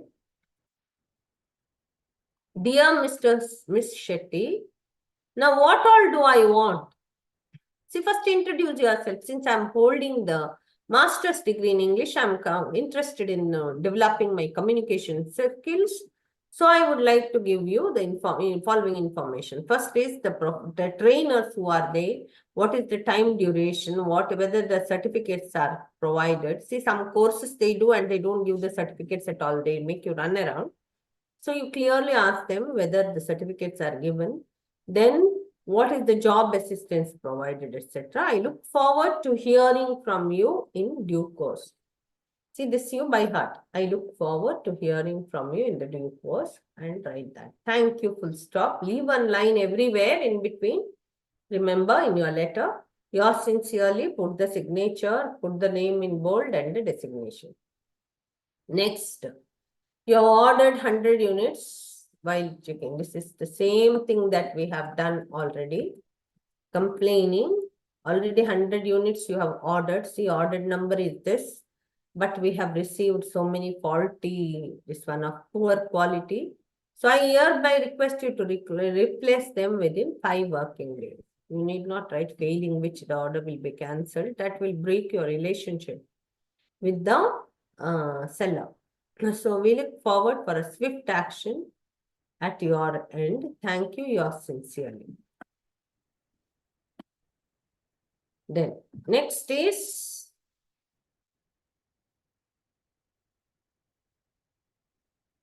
okay, you are ordering. ordering for electronic items. See the format, it is the same, hope you can see. Then, what are the items? Now, when you are ordering for items, you have to think what are the items you are ordering.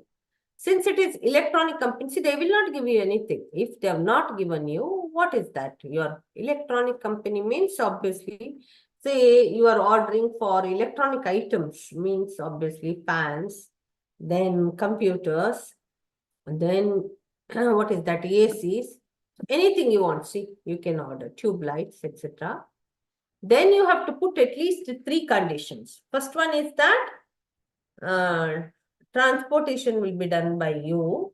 Second one is at the time of packaging, if any damage is done until it reaches, then it has to be replaced by the vendor himself, and the date when it should reach. Okay. So these 3 things, you can directly write as per the discussed over the phone.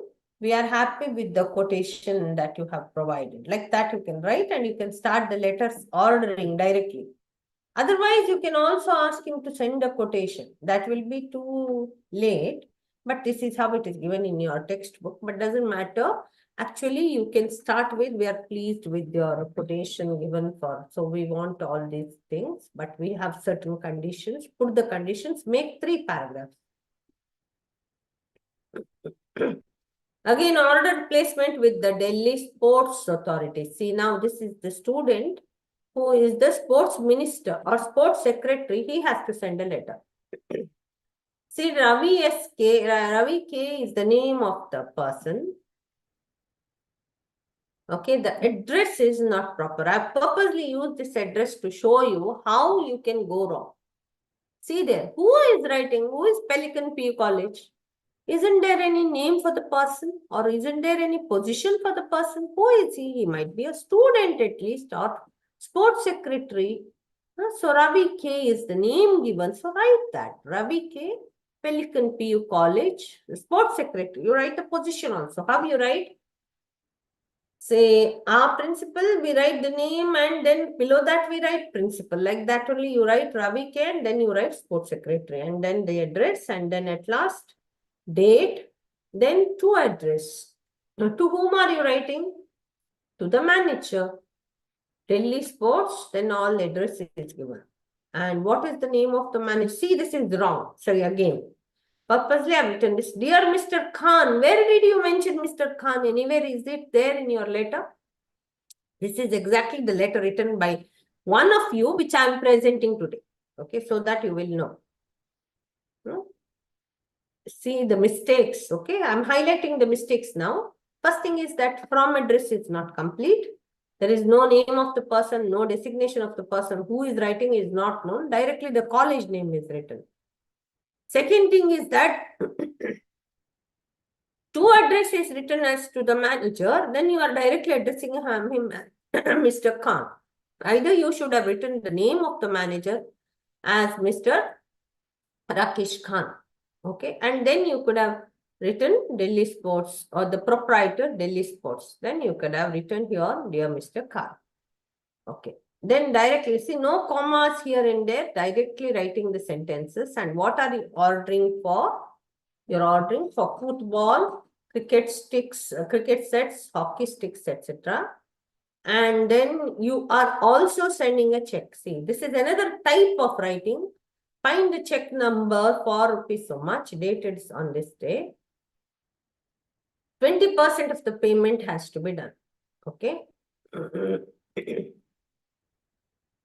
Has been done, and the remaining balance I will give once the material reaches. So this is the condition that you have put, and this is how you are writing. Okay. Shall we go ahead? So hope this is clear to you. Letter of order, letter of inquiry, letter of complaint. 3 types of letters are there. And remember the format. Hope that is clear to you. What all are you writing? You are writing from address. In between, you are writing the date. Remember these things. From address should be very clear. Who are you? Mention the name, mention the position, and the whole address in at least 4 to 5 lines. Then mention the email ID and the phone number. Then go to the date, mention everything. When are you sending this letter and all that? Date, then the name of the month in words and then the year. Then leave one line. Before that also leave one line so that there be space. After that, come down and to address, write the address properly. There should be one human being mentioned, not just the office or the cell or something like that. Write the position of the human being, whomever you are mentioning, and then go on with the address. Then comes the salutation. Dear sir, bar madam, if nothing is given, if you have already written the name, dear Mr. So and so. Okay, give respect to the person. Dear Kundra, don't write. Dear Mr. Mrs. Write it clearly. Then after that, go on to the topic. If it is order, you tell who you are. And I'm pleased to order as per the discussion over the phone. I agree for your, what is that? Already, we are for the consignment or whatever, the prices that you have quoted, we are okay with that. We agree. Don't write we are okay with it. We agree for the same. And we are ready to, we place the order for the following things. But these are the conditions. Put the conditions everywhere and conclude. While concluding, what you have to do? You have to write thank you. Leave one line, write thank you, full stop, leave one line. Then you write either yours faithfully or yours sincerely, depending on your letter. If it is Mr., then Sir, then yours faithfully. If it is the name, then yours sincerely. Then after that, below that, write the name of the person in words. But before that, you have to put the signature. The name of the person in capital letters and at the end, the designation. With that, the letter ends. Next, we are coming on to the circular and memo. This has come for 5 marks once for 4 marks. So marks keep on changing, but let us see the format. Remember, circular means the head is sending to all the employees. So to always write all the employees of the department if it is a separate department. Then 25th October, date is on the left-hand side. Remember, circular number is on the right-hand side on the same line. See the format, same line, number, date. In between the title or the heading, what you call, whatever you are giving. And below that is to all the employees. So lines you remember. First line is circular number and date in between the heading and then the to the employees. Just very few sentences in a circular or a memo. What is required?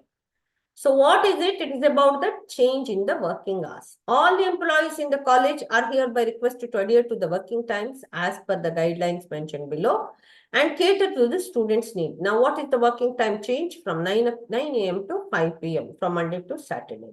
Sunday is off. Meal break is from 1 to 2 p.m.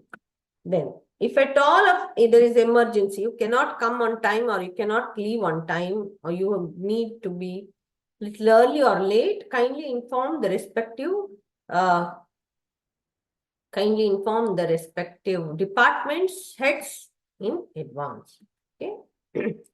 Then it is always, see, remember the circulars are sent by the HR manager in most of the cases. So you just don't take risk. Nothing will be given in your question. If it is given, you are the manager, you write manager. If nothing is given, write it and write your name and name on the top. Okay. Next.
We'll go ahead 1 minute. I'll share again.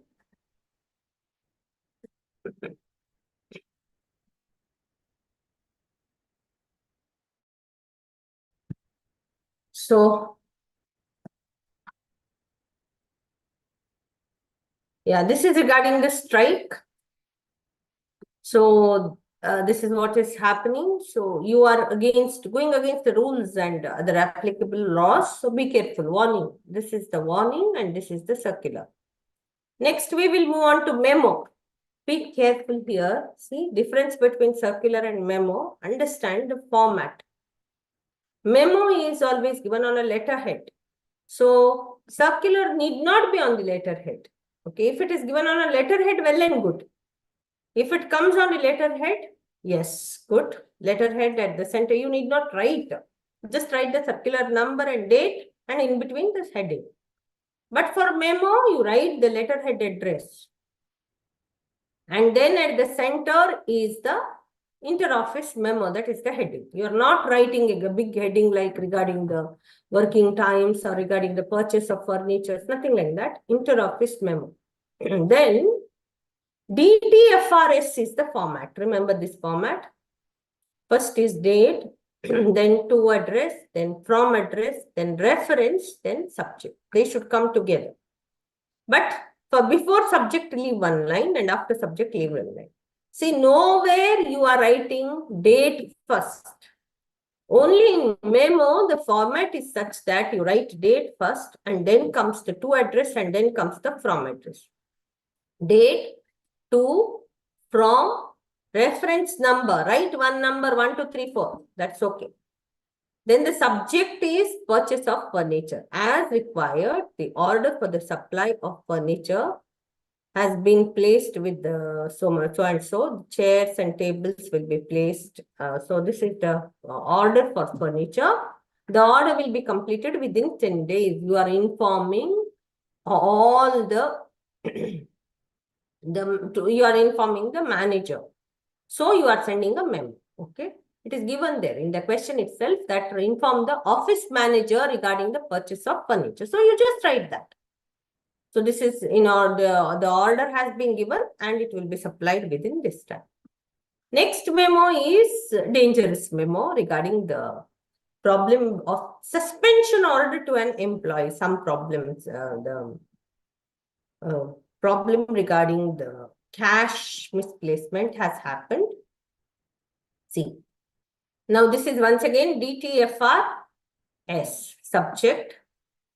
This is to inform you that the cashier has been suspended in charge of misappropriation of funds. Okay. So that is why, remember that there should not be any transaction with the, you have to abstain from the transaction. That is the main one. We are not responsible for anything that happens. Okay, with your money.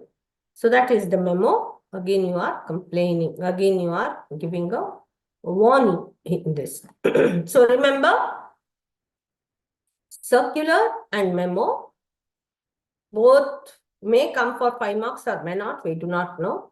But if they come, it is very easy to write. Circular, you have to write the circular number and date and between the address and then to whom it is, all the employees of this particular thing. Circular is you are informing something to the people. Okay. It is by the head, the authority, excuse me, or by the HR manager. Whereas memo is also informing, but usually memo is sent on the negative side. Okay. To tell about something, some hidden fact. Memorandum we say. So here, now in memo, the format is DTFR, that is date, to address, from address, reference, and then S subject. And after that, 3 to 4 lines you write, but in memo, you write at the center, the heading. Okay. The place, address you write at the center, and the title. Title is inter-office memo. Then magazine and newspaper report, I'll show you the difference. Okay, this is not needed. I'll show you the written. Okay, this is the newspaper report. In the newspaper report, you have the heading. And then at the center, if at all a person is writing, then you can write his name. But newspaper report means you will have place, comma, month and date. November 8. Okay, that is how you have to write. Now, what is it about? It is about the 6-lane highway being connected. So, who is connecting? Who is the inaugurating? Inaugurator is the chief minister. So, on which day, when, where, how, what? All these questions are to be answered in a report. And why? Now, why this? What is the use of this highway? With that, you are concluding in the report. Whereas annual day celebration is another report in which you are writing the name and the class of the student. Who is writing this report? Any student will write the report. So name and class on the corner with the heading. Then again you start who was the guest. Now here I have given the MP, the Nalin Kumar Katil as the chief guest. Then when did the program start and when did it end? What happened? What was the role? First is about the speech you write. What happened? See, always remember 2 things here. You have to mention who is the chief guest, who is the president, who is the convener of the program. If you're writing the report, any program for that matter. Now, the chief guest will be an outsider, remember. So, you are inviting the chief guest from outside the institution or organization, whereas the president is an insider. Okay, he could be the CEO or the head or whatever. He's from within the company or organization. Then after that, you have the convener. Convener also belongs to that particular organization. He has to convene the program. He takes the in charge. He takes the initiative of doing everything. So he will be there in the program. Now, who will do the welcome? What is always the convener who does the welcome? And vote of thanks, if it is students' council, then the students' council president or the student council secretary, remember. Then first the speech is by the chief guest and after that is the president's chief guest. And chief guest always speaks about how the whole program went on and how he will praise the institution. President, that's why chief guest's words you have to write, okay? And the president will usually do of course, the chief guest will do the prize distribution also if there is something called as prize distribution or felicitation to somebody. Even that is done by the chief guest. Of course, the president will appreciate and thank all those who are involved, including the convener and other people. He will appreciate the work done by the group. It's just like a pat on their back for what they have done. Okay. And then after that is the variety entertainment program. So write something very, creative about the variety entertainment program. You can only imagine and write. Say starting from the welcome dance, what all was there. Then how it concluded with the conclusion. See, formal program and informal program. Divide both. And in informal program, you write how it concluded with Janagarman, the national anthem. Next important thing, email, which comes usually for 4 or 5 marks. Once again, remember the format here. The format of the email is very, very important. See the format. First is to address. Exactly like which one is this? Yes, exactly like the memo. To address is first, then is the from address. So you have to imagine the to address at --.com. You are very good at all this, I know, but far better than me because you usually correspond through mails or you know the websites very well, so you know how to write. Then CC. CC is the carbon copy. To whom are you writing? HR of the company. Then BCC, no need. Just write to address. Then subject. From address, you don't have to write because while sending the mail, it is very clear who is sending. They will come to know. Then subject is very important. Request for leave or leave application. Suppose it is leave application. Dear sir or madam. Then you write, as I have an urgent personal work to attend to. This is beforehand you are writing. So it is leave application. Okay. If it is after that, after this one, leave, taken leave, you are writing, then leave note. Okay. Application is before applying for leave. Once you have taken leave, it is just the note that you are giving to the head saying that I could not attend classes. Here, I will not be able to attend. Remember, when you're writing the leave application, I will not be future.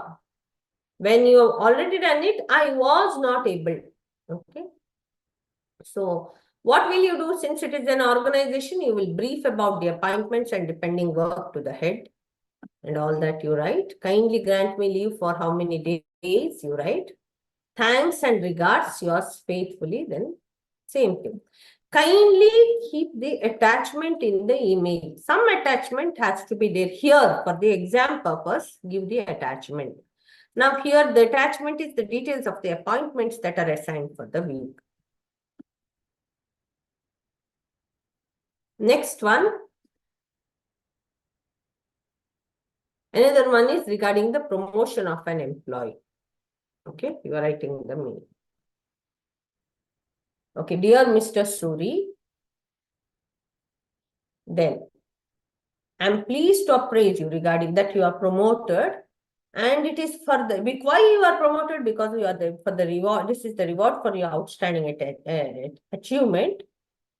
So congratulations on your promotion. Thanks and regards. Okay, that is the email. Hope it is clear to you. Email, that is to address, and after that salutation. No, to whom is the CC, and then directly the letter. Next is this one, resume. Covering letter, you know. Once again, from address, date, to address, subject. Application for the post of.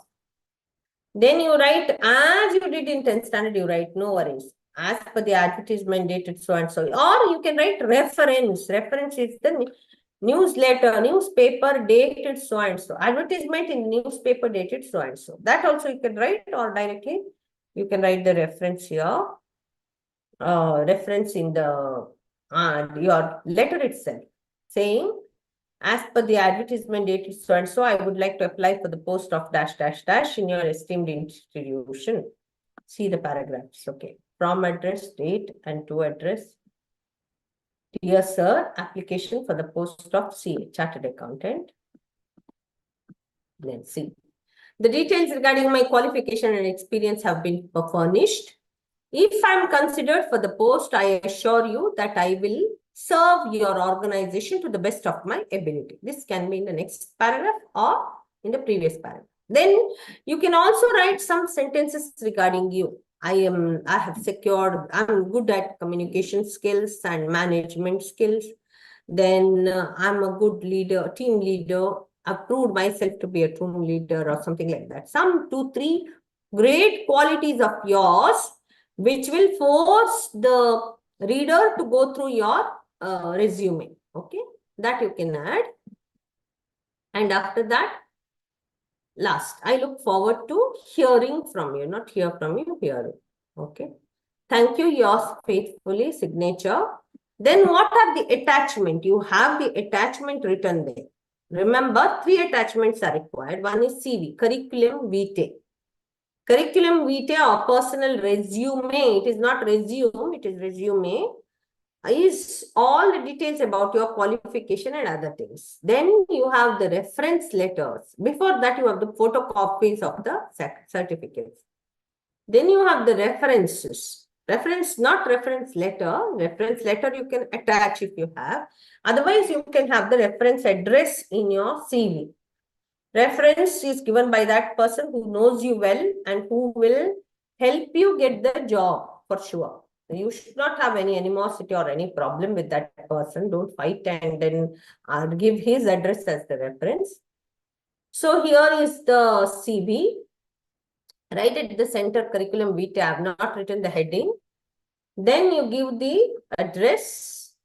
Again, full address of yours with phone number and email ID, which is very important. Actually, the left and right hand side should have a photograph of yours.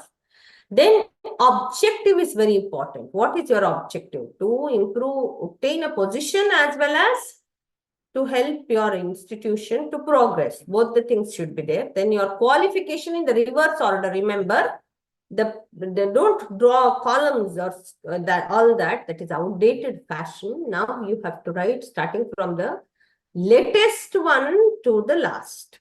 The last, whatever you started with. So latest one is MBA in marketing. You put which university, then the date, and then when you passed out. Okay, with what distinction you passed out. It is a first class or distinction or whatever. Then your degree classes, then your PUC, then your SSLC. Remember, the qualification, that is the degree that you have attained, from where, when. Where is first, then when, then the class. Hope this is clear. Okay. Then work experience, computer skills, if you have any. Language skills. See, one thing you do when you're writing the resume, please write in capital letters. See here how I've written. So that it marks the difference between the two lines. Otherwise, it is continuous. You see, write capital letters or use another ink pen if you have time. Otherwise, write capital letters. And then write your language skills. Then your activities and interests. Another way of writing curriculum vitae. See, I've brought two curriculum vitae. Experience first you're writing. First you're writing your experience after objective. That is, what were you working as? Then your qualification. Okay. Then see, skills and abilities. Co-curricular activities. This you can add. Co-curricular activities and curricular activities. Extracurricular activities. Co-curricular activities is the seminars that you have presented, papers that you have presented, workshops that you have attended. All those are co-curricular activities which are attached to the academics. Whereas extracurricular activities are outside the academics. That is the national level debate competition, participated in this competition, organized something. When you become the head of some event and you organize it, then that gives an added advantage, remember. Then compared. Then you have to give the personal details in both. There also I have not covered it. Here I am covering it. Personal details is the date of birth, nationality, languages known, your hobbies if you have, and the permanent address. At last, declaration, no need. In present, the modern resume, we don't give the declaration. In olden days, we used to give. In your 10th standard and all, I'm sure you are taught to give the declaration. I hereby declare that day. About self-declaration, it is called. But now it is not needed. Directly you write what is attached. Please remember attachment you write, or you can write the reference address also. Then last thing we have is minutes of the meeting. One is the agenda of the meeting. Agenda of the meeting is very easy. Just write draw two columns and write the time and what is going to happen. First is the prayer. Then after that, introduction of the speaker. Then after that, what is he going to speak? What are the divisions? Say, first part is the, say if it is the workshop about communication skills. First part is about the importance of communication skills. Then the tea break. Then activities related to communication. Then the lunch break. Okay. Like that. You divide the meeting's agenda and you put it in columns. Okay. Then, if it is minutes of the meeting, then it is already over. The meeting is already over. So, word by word, minute by minute, what has happened, you have to give the explanation. Then, date, time, venue, all these are important in minutes of the meeting. First, you mention this, and then you start. Who started the meeting? Who ended the meeting, what happened, and all. So that is very important. And then I think with this, it went on, you have to explain. Then at last, the conclusion. So always have faith in your ability. Success will come your way eventually. So with this, we conclude. I can't see anything regarding the doubts because I'm not connected to you. Ma'am, Gauri ma'am.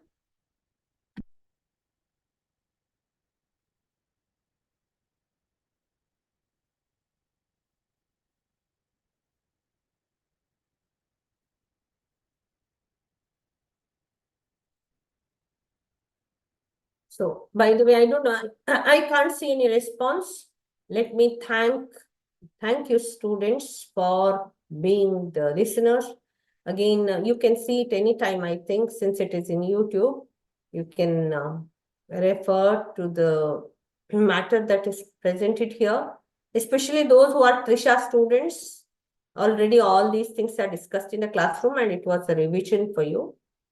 Now, those who are outsiders, please revise well and see that you do well in the exam. So I think I will close here. Thank you all.